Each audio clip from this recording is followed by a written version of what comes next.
Hi guys and welcome back to the channel Deepak Yadav Education. Welcome to the daily Hindu news and editorial analysis of 3rd of January 2022. तो guys आज है तारीख 3 जनवरी 2022 और है Monday.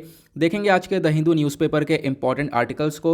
इन important articles के regarding अगर आप लोग को नोट्स चाहिए तो क्या करना है, सबसे पहले डाउनलोड करना है टेलीग्राम और फिर जाकर सर्च बॉक्स में टाइप करना है Deepak Yadav education. As you can see guys आप लोग को ये दोनों चैनल मिलेंगे, दोनों को ही ज्वाइन कर लेना और यहाँ पर आप लोग को डेली बेसिस पर इंपॉर्टेंट आर्टिकल्स के regarding notes, daily current affair के वीडियो का पीडीएफ और भी बहुत सारे इंपॉर्टेंट अपडेट्स को प्रोवाइड करवा दिया जाता है।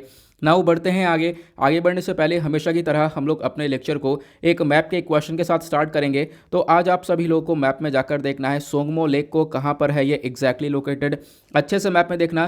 देन उसके बाद आकर नीचे कमेंट सेक्शन में टाइप करना जिससे कि आप लोग इसको लंबे समय तक याद रख पाओगे। साथ ही साथ एक क्वेश्चन सॉल्व करेंगे जो कि यूपीएससी प्रीवियस ईयर 2016 के प्रीलिम्स में पूछा गया था। डेली बेसिस पर हम लोग यहाँ पर एक प्रीवियस ईयर क्वेश्चन को भी सॉल्व करते हैं। क्वेश्चन क्या बोलता है, जो मॉन्टेग चेल्मसफोर्ड प्रपोजल्स थे ये किस चीज़ से रिलेटेड थे?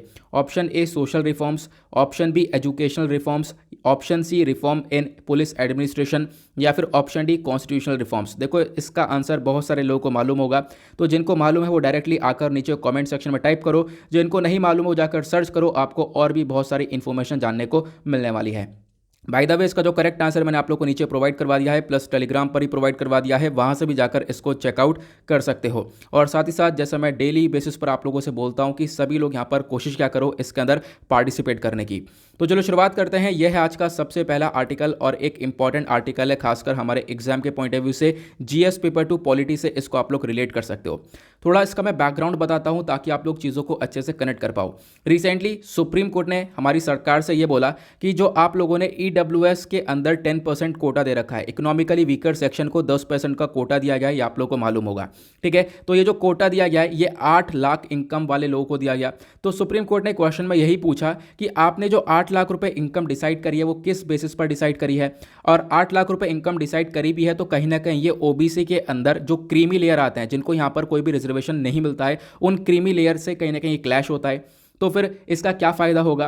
तो उसी को लेकर यहाँ पर अब सरकार ने सुप्रीम कोर्ट से बोला कि देखो यहाँ पर जो ये 8 लाख रुपए का इनकम डिसाइड किया गया ये बिल्कुल रीजनेबल है और यहाँ पर इसका कोई भी क्लैश नहीं है। इसके और क्रीमी लेयर के बीच में काफ़ी बड़ा डिफरेंस है। वो डिफरेंस क्या है मैं आप लोग को आगे समझाऊंगा। तो ये आर्टिकल का यहाँ पर हम लोग एक ओवरव्यू ले चुके हैं, एग्जैक्टली क्या क्या चर्चा की गई है, थोड़ा सा बैकग्राउंड हमने कनेक्ट किया। नाउ पहले हम लोग इसका कुछ बेसिक क्लियर करते हैं। सबसे पहली बात हम जानेंगे ईडब्ल्यूएस कोटा के बारे में, देन उसके बाद इस आर्टिकल के अंदर आगे बढ़ेंगे। तो जो ईडब्ल्यूएस कोटा है इसमें हुआ क्या था, देखो 103 कॉन्स्टिट्यूशनल अमेंड हुआ था, मतलब कि आप कह सकते हो कि 103 कॉन्स्टिट्यूशनल अमेंडमेंट एक्ट को लाया गया 2019 में और उसी के बेसिस पर ईडब्ल्यूएस कोटा को 10% या कोटा दिया गया, खासकर ईडब्ल्यूएस सेक्शन को 10% का कोटा प्रोवाइड करवा दिया गया। और चेंजेस क्या करे गए थे, आर्टिकल 15 और आर्टिकल 16 के अंदर यहाँ पर कुछ हम लोगों ने बदलाव किया, कुछ संशोधन किए। ठीक है, और आर्टिकल 15 क्लॉज 6 को ऐड किया और आर्टिकल 16 क्लॉज 6 को ऐड किया गया था। ये आप लोग को ध्यान रखना है, बहुत यहाँ पर बेसिक सी इन्फॉर्मेशन है, आपको पता ही होनी चाहिए। और जैसा कि आप लोग को जब कोटा की बात आती है या फिर रिजर्वेशन की बात आती है तो आपको मालूम होगा scheduled caste, scheduled tribes, OBC, then उसके बाद यहाँ पर आप लोग देख पाओगे ईडब्ल्यूएस। ठीक है, इन सभी लोगों को यहाँ पर एक कोटा दिया गया है। तो आपको मालूम होगा ये तो बहुत पहले से हमारे पास OBC, schedule caste, schedule tribes, उसके बाद यहाँ पर जो ईडब्ल्यूएस है इसको रिसेंटली यहाँ पर लाया गया। मैंने आपको बताया 103 कॉन्स्टिट्यूशनल अमेंडमेंट एक्ट के थ्रू लाया गया और 10% का कोटा इन लोगों को दिया गया था। अब ये लोग हैं कौन, तो यहाँ पर आपको देखना है यह है कि देखो ये तीनों कैटेगरीज के रिजर्वेशन तो अलग है, बाकी बचा कौन सी category, general category. General category के अंदर भी यहाँ पर बहुत सारे लोग आते हैं जो कि इकोनॉमिकली वीकर होते हैं, मतलब कि फाइनेंशियली कंडीशन उनकी अच्छी नहीं होती है। ठीक है, तो उनके लिए यहाँ पर इस कोटा को लाया गया था। क्लियर हुआ? बहुत सिंपल शब्दों में मैंने आप लोगों को यहाँ पर समझा दिया है। ठीक है, तो जो 50% का रिजर्वेशन है वो तो शेड्यूल कास्ट, शेड्यूल ट्राइब्स और ओबीसी ही कवर कर लेते थे। बाकी यहाँ पर 10% का कोटा अभी हम लोगों ने ईडब्ल्यूएस को भी दिया था, ये आपको क्लियर हो जाना चाहिए। अब उसी को लेकर हम लोग डिस्कशन करते हैं कि यहाँ पर ओबीसी का क्रीमी लेयर क्या है। देखो ओबीसी के अंदर भी आपने क्या कर रखा है, एक रिजर्वेशन दे रखा है, लेकिन ओबीसी के अंदर यहाँ पर जो रिजर्वेशन दिया है उसके बेसिस पर जो कि काफ़ी अच्छे लोग हैं। ठीक है, गवर्नमेंट जॉब्स के अंदर मतलब कोई अपर लेवल के लोग आपको देखने को मिलेगा, फाइनेंशियली कंडीशन काफ़ी अच्छी है, तो वो क्रीमी लेयर के अंदर आते हैं और क्रीमी लेयर वाले लोगों को यहाँ पर ये कोटा नहीं मिलता है, तो आपको ध्यान रखना है। ठीक है, क्रीमी लेयर वालों को यहाँ पर ओबीसी के रिजर्वेशन के बेनिफिट्स नहीं मिलते हैं, तो ये यहाँ पर इसके अंदर डिफाइन किया गया था। तो सरकार ने सुप्रीम कोर्ट ने यहाँ पर यही बोला कि आपने जो है ईडब्ल्यूएस कोटा का 8 लाख रुपए इनकम डिसाइड किया है। ठीक है, और 8 लाख रुपए अपने आप पे बहुत ज़्यादा इनकम है। ठीक है, तो ये यहाँ पर क्लैश उठ रहा था। तो 8 लाख रुपए ज़्यादा इनकम है, इस बेसिस पर यहाँ पर आपने कोटा किन लोगों को दिया है, तो यही क्वेश्चन यहाँ पर उठ रहा था। तो सरकार ने क्या जवाब दिया है हम लोग इसको सुनेंगे। तो सरकार ने यहाँ पर सुप्रीम कोर्ट में बोला कि आप लोग यहाँ पर देख पाओगे कि जो ये ईडब्ल्यूएस कोटा है और प्लस ओबीसी का क्रीमी लेयर है, इन दोनों के बीच में एक डिफरेंस है, दोनों यहाँ पर सेम नहीं है, नॉट सेम यहाँ पर करके एक हेडिंग दी गई है। यहाँ पर सरकार ने क्या बोला, इन्होंने यहाँ पर बोला कि देखो जो ये ईडब्ल्यूएस कोटा है ये कहीं ना कहीं बहुत ज़्यादा दूर है, मतलब बहुत ज़्यादा आप देख पाओगे डिफरेंस देखने को मिलेगा इसके बीच में और ओबीसी के क्रीमी लेयर के बीच में। पहला डिफरेंस क्या है कि जब हम लोग इकोनॉमिकली वीकर सेक्शन के क्राइटेरिया के बारे में बात करते हैं तो इकोनॉमिकली वीकर सेक्शन किस चीज़ से रिलेटेड है। मान लो यहाँ पर किसी ने अप्लाई किया है ईडब्ल्यूएस के लिए, तो उसका जो जिस साल उसने अप्लाई किया उससे पिछले वाले साल का सिर्फ एक साल का जो फाइनेंशियल ईयर है उसके एक साल के क्राइटेरिया के बेसिस पर उसको वो कोटा दिया जाएगा। लेकिन ओबीसी के अंदर ये मामला अलग है। ओबीसी कैटेगरी के अंदर जो भी यहाँ पर अप्लाई करता है तो उसके लिए यहाँ पर 3 साल का जो भी टोटल इनकम है उसको देखा जाता है। तो ओबीसी के अंदर 3 साल की इनकम देखी जाती है और ईडब्ल्यूएस के अंदर 1 साल की इनकम देखी जाती है। सरकार ने बोला पहला डिफरेंस तो यह है दोनों के बीच में, तो दोनों बिल्कुल सेम नहीं है। दूसरा डिफरेंस सरकार ने क्या बताया, सेकेंडली यहाँ पर इन्होंने यह बोला कि जब हम लोग ओबीसी के क्रीमी लेयर की बात करते हैं तो ओबीसी के अंदर जो क्रीमी लेयर होते हैं जिनकी इनकम यहाँ पर ज़्यादा देखने को मिलेगी, ठीक है, उनकी जो इनकम है वो हम उनकी सिर्फ इनकम सैलरीज वगैरह से काउंट करते हैं, ठीक है, मतलब जो उनके इनकम काउंट करते हैं, लेकिन बाकी सारी जो चीज़ें हैं जैसे कि एग्रीकल्चर, ट्रेडिशनल, आर्टिजन्स, प्रोफेशनल्स, इन सबको दूर कर दिया जाता है, सिर्फ उनकी मेन इनकम ही देखी जाती है। लेकिन यहाँ पर जब हम लोग बात करते हैं ईडब्ल्यूएस की तो ईडब्ल्यूएस के अंदर सभी चीज़ को इंक्लूड किया गया है। ईडब्ल्यूएस का जो क्राइटेरिया इसके अंदर फार्मिंग वगैरह को भी इंक्लूड किया गया है। जो भी इनकी टोटल इनकम है सारी इनकम, उस इनकम को मिलाने के बाद यहाँ पर उनको ये कोटा दिया जाता है। तो ये यहाँ पर सरकार ने थोड़ा सा डिफरेंस बताया है। आई होप आप लोग चीज़ों को अच्छे से क्लियर कर पाए होंगे कि ईडब्ल्यूएस कोटा क्या है, ओबीसी का क्रीमी लेयर क्या है और यहाँ पर किस चीज़ को लेकर चर्चा हो रही थी। अभी फिलहाल ये आर्टिकल आने वाले टाइम पर और भी चर्चा में आ सकता है। अभी सरकार ने क्या बोला, सरकार ने बोला जो भी हमने डिसाइड किया है वो बिल्कुल सही है, ठीक है। ईडब्ल्यूएस का कोटा यहाँ पर 10% तक का सही देखने को मिलेगा। क्लियर हुआ। नाउ आते हैं अगले आर्टिकल पर। जो नेक्स्ट आर्टिकल है ये भी यहाँ पर कुछ खास इंपॉर्टेंट नहीं है, लेकिन जीएस पेपर 2 पॉलिटी के पॉइंट ऑफ व्यू से इंपॉर्टेंट हो सकता है। यहाँ पर हम लोग एक कॉन्सेप्ट सीखेंगे जिसके बारे में आर्टिकल में चर्चा की गई है। फिलहाल आर्टिकल किस चीज़ के बारे में है, यहाँ पर बोलता है सेंसस के बारे में। सेंसस क्या होता है, जनगणना होती है जहाँ पर हम लोग अपने पॉपुलेशन को काउंटिंग करते हैं, ये आपको मालूम होगा। तो यहाँ पर जो एनपीआर का डेटा कलेक्शन होता है, देखो एनपीआर भी होता है हमारा नेशनल पॉपुलेशन रजिस्टर, क्या होता है इसको भी हम डिस्कस करेंगे। तो जो एनपीआर का डेटा कलेक्शन होता है अभी इसको आगे के लिए डेफर किया गया, पोस्टपोन कर दिया गया है सितंबर तक। यहाँ पर आप कह सकते हो इसको पोस्टपोन कर दिया गया। जो फर्स्ट फेज था सेंसस का और जो डिटेल्स हम लोग कलेक्ट कर रहे थे ताकि हम अपने एनपीआर को अपडेट कर सके, जो नेशनल पॉपुलेशन रजिस्टर होता है इसको अपडेट किया जाता है, ठीक है। इसको अपडेट करने के लिए जो भी डेटा चाहिए था अभी उसको पोस्टपोन किया है, लेकिन सितंबर तक इसको पोस्टपोन किया गया। इसकी जो शेड्यूलिंग है बहुत पहले से चल रही थी। मान लो यहाँ पर एक काम हमने शुरू किया था अप्रैल 2020 से, सोचा था हम लोग शुरुआत करेंगे, लेकिन पैंडेमिक के बाद से यहाँ पर इसको पोस्टपोन करते हुए चले गए। अभी सितंबर तक इसको पोस्टपोन किया है, तो बाकी यहाँ पर कुछ ऐसी खास बातें देखने को नहीं मिलेगी। लेकिन आपने ये एनपीआर वर्ड सुना है, बहुत सारे लोगों को तो मालूम होगा, लेकिन और भी बहुत सारे लोग हैं जिनको नहीं मालूम होगा एनपीआर एग्जैक्टली क्या होता है। मैं आप लोगों को यहाँ पर सिंपल शब्दों में बताने की कोशिश करता हूँ। तो नेशनल पॉपुलेशन रजिस्टर क्या है, देखो ये बेसिकली यहाँ पर एक रजिस्टर है of usual residents of the country, मतलब कि हमारे कंट्री के जो रहने वाले लोग हैं यूजुअल रेसिडेंट्स हैं। यूजुअल रेसिडेंट्स कौन होते हैं ये अभी आप लोग को थोड़ी देर में पता चल जाएगा, ठीक है। तो यहाँ पर जो यूजुअल रेसिडेंट्स हैं उनकी यहाँ पर उनको रजिस्टर कराया जाता है।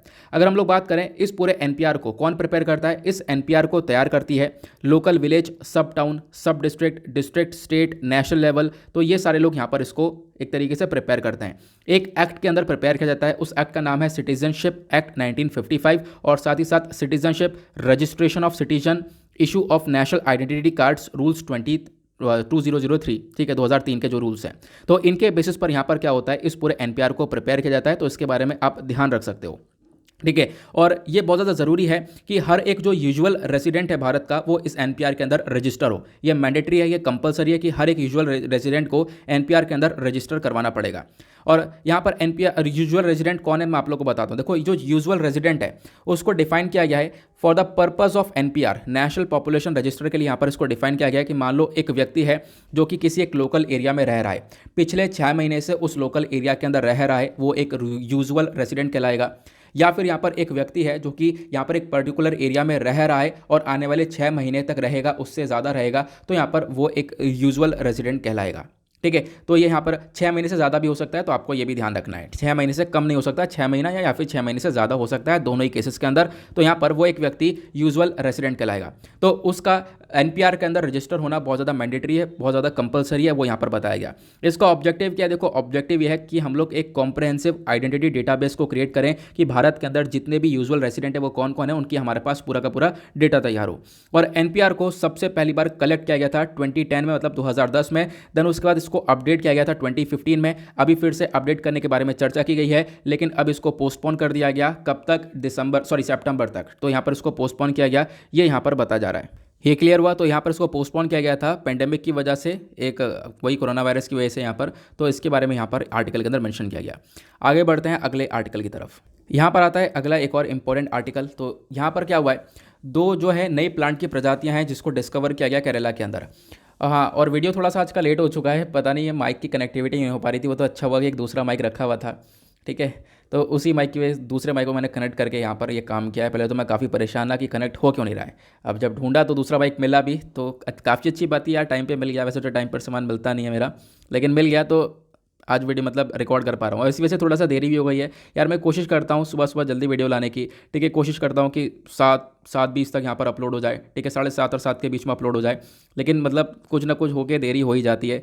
प्लस यहाँ पर काफ़ी सारे रिसर्च करने में भी टाइम लग जाता है। आपको पता है मैं बहुत ज़्यादा अलग अलग चीज़ें यहाँ पर करता हूँ, बहुत सारे इंपॉर्टेंट कॉन्टेंट्स, बहुत सारे इंपॉर्टेंट नोट्स, सब चीज़ें यहाँ पर प्रीलिम्स मेंस के पर्सपेक्टिव से प्रोवाइड करवाने की कोशिश करता हूँ। थोड़ा सा वीडियो लेट हो जाता है, लेकिन कोई बात नहीं, यहाँ पे आप लोग यहाँ पर इसको सपोर्ट कर सकते हो, ठीक है। टाइम थोड़ा सा लेट हो जाएगा, कोई बात नहीं, लेकिन आपको यहाँ पर कंटेंट बहुत सारा मिलेगा। प्लस न्यूज़पेपर को कैसे एनालाइज करेंगे, सिलेबस से रिलेट करके करेंगे, वो सब यहाँ पर आपको मिल जाता है, ठीक है।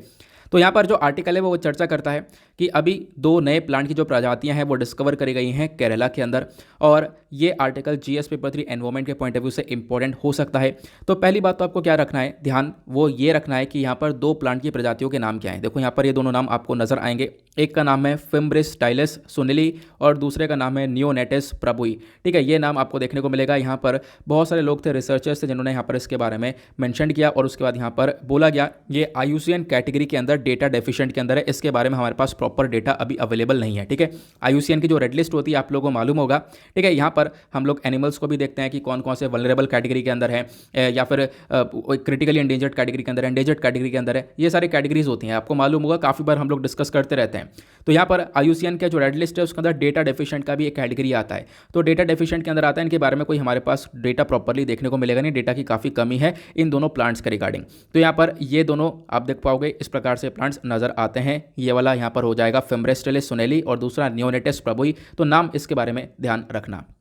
अगले आर्टिकल पर बढ़ते हैं। तो सेम पेज पर यहाँ पर ऊपर एक छोटा सा आर्टिकल दिया गया है। तेलंगाना ने टॉप किया open defecation free plus list के अंदर, ठीक है। तो अगेन यहाँ पर आर्टिकल को आप स्किप नहीं कर सकते हो, एक इंपॉर्टेंट आर्टिकल है। यहाँ पर देखो होता क्या है, यहाँ पर हर साल हम लोग देखते हैं कि गवर्नमेंट स्कीम्स योजनास के बारे में एक ना एक क्वेश्चन बनते ही रहते हैं। तो अभी यहाँ पर फिर से देखा हमने तेलंगाना ने यहाँ पर जो कंट्री के अंदर स्टेट लिस्ट के अंदर टॉप पर आया है तेलंगाना। और यहाँ पर highest number of open defecation free villages देखने को मिलेंगे। ओपन डेफिकेशन फ्री मतलब यहाँ पर सबसे ज़्यादा गाँव है जहाँ पर खुले में शौच नहीं होता, ठीक है। तो यहाँ पर इसी कैटेगरी के अंदर तेलंगाना ने टॉप किया, ये आपको ध्यान रखना है। लेकिन ये किस कैटेगरी के अंदर, कौन से प्रोग्राम के अंदर ये सारा काम हुआ है? तो स्वच्छ भारत मिशन ग्रामीण फेज 2 के अंदर, ठीक है। आपको ध्यान रखना है स्वच्छ भारत मिशन ग्रामीण, ये फेज 2 है, तो फेज 2 प्रोग्राम है। और यहाँ पर ये जो प्रोग्राम है इसमें कब तक का डेटा रखा गया? दिसंबर 31, 2021 तक, जो कि अभी हमारा पिछला साल खत्म हुआ है 3 दिन पहले। तो वहाँ पर उसी तारीख तक ये डेटा रखा गया और पूरे साल का डेटा में बताया गया तेलंगाना ने टॉप किया। स्टेट लिस्ट के अंदर तेलंगाना टॉप पर आता है। यहाँ पर सबसे ज़्यादा गाँव हैं, लगभग 13,737 विलेजेस आपको देखने को मिलेंगे जो कि ओपन डेफिकेशन फ्री के अंदर आते हैं, ठीक है। मतलब कि यहाँ पर खुले में शौच नहीं हुआ है। तो अपने आप में तेलंगाना टॉप करता है। तेलंगाना के बाद यहाँ पर तमिलनाडु है और उसके बाद यहाँ पर कर्नाटका है, गुजरात है। ये सबकी पोजीशंस अलग अलग आपको देखने को मिलेगी। यहाँ पर भी बहुत सारे गाँव ऐसे हैं जहाँ पर ओपन डेफिकेशन फ्री यहाँ पर आपको देखने को मिलेगा, मतलब कि खुले में शौच नहीं हो रहा है। तो इसी कैटेगरी में यहाँ पर ये स्टेट्स टॉप पर आए। क्लियर हुआ? बाकी यहाँ पर और भी बहुत सारी चीज़ें दी गई हैं जो कि हमारे लिए इंपॉर्टेंट नहीं है एग्जाम के पॉइंट ऑफ व्यू से। चाहो तो खुद आप रीड कर सकते हो, आर्टिकल मैं आप लोगों को सेंड कर दूंगा टेलीग्राम पर, जैसे आर्टिकल मैं आप लोगों को दे देता हूँ। हाँ, एक चीज़ और, हाँ एक बहुत इंपॉर्टेंट बात है, ध्यान में रखना। आप लोगों को मालूम होगा मैं न्यूज़पेपर का PDF नहीं सेंड कर रहा हूँ, ठीक है। और मैंने कल भी आप लोगों को बताया था, ठीक है, कि न्यूज़पेपर का PDF क्यों नहीं सेंड किया जा रहा है। देखो बहुत सारे लोग अभी भी पूछते रहते हैं न्यूज़पेपर का PDF सेंड करो। आप लोगों को मालूम है कि वार्निंग आ चुकी है, न्यूज़पेपर का PDF सेंड करना अलाउ नहीं होता है। क्योंकि यहाँ पर बहुत सारे लोगों को, आप कह सकते हो आप लोगों के पास ये न्यूज़पेपर का PDF जा रहा था, लोग 15-20 हज़ार लोग यहाँ पर इसको डाउनलोड कर रहे थे। तो यहाँ पर वार्निंग आ चुकी है और मैं इसको अब नहीं भेज सकता हूँ, ठीक है। मैं तब भी यहाँ पर रिस्क पर क्या काम कर रहा हूँ, ये जो आर्टिकल्स है इनकी क्रॉपिंग करके इनको कट डाउन करके मैं आप लोगों को दूसरे वाले चैनल पर दीपक यादव एजुकेशन नोट्स वाले पर प्रोवाइड करवा रहा हूँ, उसको आप लोग एक बार गो थ्रू कर सकते हो, इतना मैं कर रहा हूँ। ठीक है, लेकिन न्यूज़पेपर का पीडीएफ मैं शेयर नहीं कर सकता। अगर मैंने शेयर कर दिया आप लोगों के कहने पर भी, अगर मैंने एक बार भी शेयर कर दिया तो 1 सेकंड के अंदर अंदर जैसे ये शेयर हो जाएगा टेलीग्राम पर चला जाएगा ना, वैसे ही तुरंत टेलीग्राम का चैनल डिलीट हो जाएगा। ठीक है, तो इसके बारे में ध्यान रखना, इसी वजह से मैं ये न्यूज़पेपर का पीडीएफ शेयर नहीं कर रहा हूँ और आई होप आप लोग यहाँ पर इसको सपोर्ट करोगे। ठीक है, वैसे आर्टिकल्स वगैरह तो सेंड कर जाते हैं और भी बहुत सारी जगह पर अवेलेबल होंगे। देखो यार, मैं नहीं कर सकता क्योंकि पहले मैंने काफ़ी लंबे समय से किया है, ये आप लोग को मालूम होगा, कभी भी यहाँ पर स्किप नहीं किया, लेकिन अब यहाँ पर नहीं कर सकते क्योंकि अपनी यहाँ पर ये मजबूरी है। ठीक है, एक वार्निंग सी है तो यहाँ पर इसको नहीं कर सकता। आप लोग क्या कर सकते हो, खुद भी एक सब्सक्रिप्शन ले सकते हो द हिंदू का, जब भी यहाँ पर पॉसिबल हो तो आराम से ले लेना यार। 1 साल के लिए लगेगा लगभग 850 या 899। अभी रिसेंटली क्रिसमस के सेल में बहुत ज़्यादा सस्ता हो चुका था। ठीक है, तो एक बार 1 साल का पूरा यहाँ मिल जाता है। बाकी यहाँ पर बहुत सारी वेबसाइट्स वगैरह भी अवेलेबल करवाती हैं, तो वहाँ से भी आप लोग डाउनलोड कर सकते हो अगर पॉसिबल हो तो। अगर कोई डाउनलोड करता है कहीं और से तो यार नीचे कमेंट सेक्शन में बता देना। ठीक है, वो लोग यहाँ पर उसको गो थ्रू कर लेंगे। ठीक है, तो उसके बेसिस पर वो लोग डाउनलोड कर पाएंगे। मुझे पता है परेशानी काफ़ी हो रही है, लेकिन कोई बात नहीं है यार, मतलब चैनल डिलीट होने से थोड़ा बहुत सही है, हम लोग अपना आराम से एनालिसिस कंडक्ट कर पा रहे हैं। ठीक है, तो इस आर्टिकल के अंदर चर्चा किसके बारे में की गई थी, यहाँ पर किसके बारे में, स्वच्छ भारत मिशन ग्रामीण फेज 2 के बारे में। इसी प्रोग्राम के अंडर में ये काम हुआ है, आपने देखा तेलंगाना ने टॉप किया। तो स्वच्छ भारत मिशन ग्रामीण फेज 2 है क्या, मैं आप लोगों को बता देता हूँ। ठीक है, अब इसके बारे में ध्यान रखना। ये बेसिकली यहाँ पर इसका मेन काम था, हम लोग ध्यान रखें किस चीज़ के ऊपर, साफ सफाई के ऊपर।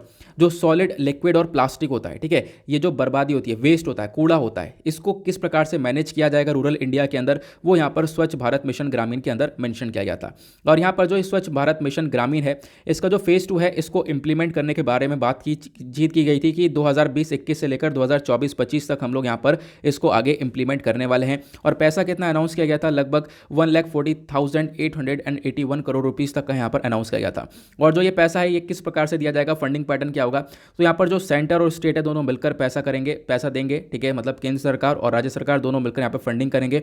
फंडिंग का रेशियो अलग अलग होगा, अलग अलग जगह के हिसाब से। जैसे नॉर्थ ईस्टर्न स्टेट्स हो गए, जो हिमालयन स्टेट्स हो गए, वहाँ पर सेंटर का रोल ज़्यादा रहेगा। जो केंद्र सरकार है वो 90% तक फंडिंग करेगी और स्टेट जो है वो 10% तक करेगी। 90:10 का रेशियो रहेगा। लेकिन जो बाकी सारे स्टेट्स हैं वहाँ पर 60:40 का रहेगा।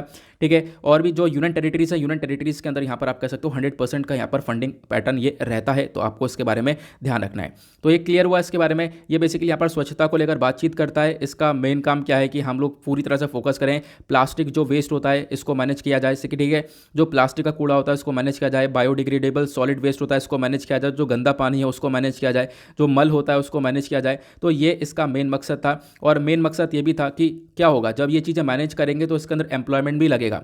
क्या होगा, घरों में टॉयलेट्स वगैरह क्रिएट किए जाएंगे, क्योंकि ऑब्वियस ही बात है हम लोग ओपन डेफिकेशन फ्री की तरफ बढ़ रहे हैं। खुले में शौच ना हो। अब जब खुले में शौच कब नहीं होगा, जब आपके घर में टॉयलेट्स होंगे। तो यहाँ पर क्या होगा, एम्प्लॉयमेंट वगैरह बढ़ेगा, कंस्ट्रक्शन होगा टॉयलेट्स का। ठीक है, और भी बहुत सारी चीज़ों का कंस्ट्रक्शन होगा, पब्लिक टॉयलेट्स का कंस्ट्रक्शन होगा, हाउस होल्ड टॉयलेट्स का कंस्ट्रक्शन होगा, और भी बहुत तरीके से आगे बढ़ेंगे। तो इससे यहाँ पर एम्प्लॉयमेंट वगैरह भी जनरेट होता हुआ नजर आता है। तो ये प्रोग्राम के अपने आप में काफ़ी सारे इंपॉर्टेंस भी देखने को मिल जाएगी। क्लियर हुआ, ये आर्टिकल अपने आप में काफ़ी इंपॉर्टेंट रहा। नेक्स्ट आर्टिकल पर बढ़ते हैं।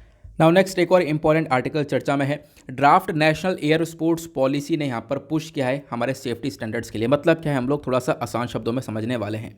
तो सरकार ने संडे में, मतलब कल संडे था, कल वाले दिन ये काम हुआ, ड्राफ्ट नेशनल पॉलिसी को रिलीज़ किया गया। एक ड्राफ्ट रिलीज़ किया है किसके लिए, एयर स्पोर्ट्स के लिए। एयर स्पोर्ट्स क्या होता है, इस प्रकार से आप देख पाओगे, हवा में खेल खेले जाते हैं, अलग अलग यहाँ पर स्पोर्ट्स होते हैं। स्पोर्ट्स के नाम जैसे एरोबेटिक्स, बैलूनिंग, पैराग्लाइडिंग, माइक्रोलाइटिंग, ये सारे एयर स्पोर्ट्स कहलाते हैं। इंडिया के अंदर इतने ज़्यादा पॉपुलर नहीं है, लेकिन यहाँ पर यूरोप के अंदर और इन सारे कंट्रीज़ के अंदर आप देख पाओगे बहुत ज़्यादा पॉपुलर है एयर स्पोर्ट्स। तो भारत के अंदर हम लोग एयर स्पोर्ट्स को आगे पॉपुलर करें, एयर स्पोर्ट्स को ज़्यादा इंपॉर्टेंस दें। इसी वजह से यहाँ पर इस ड्राफ्ट को रिलीज़ किया गया। अब इस ड्राफ्ट पर आपकी राय मांगी है, आपकी राय जाएंगी वेबसाइट पर, आप अपनी सजेशन दे सकते हो और उसके बेसिस पर आगे काम किया जाएगा।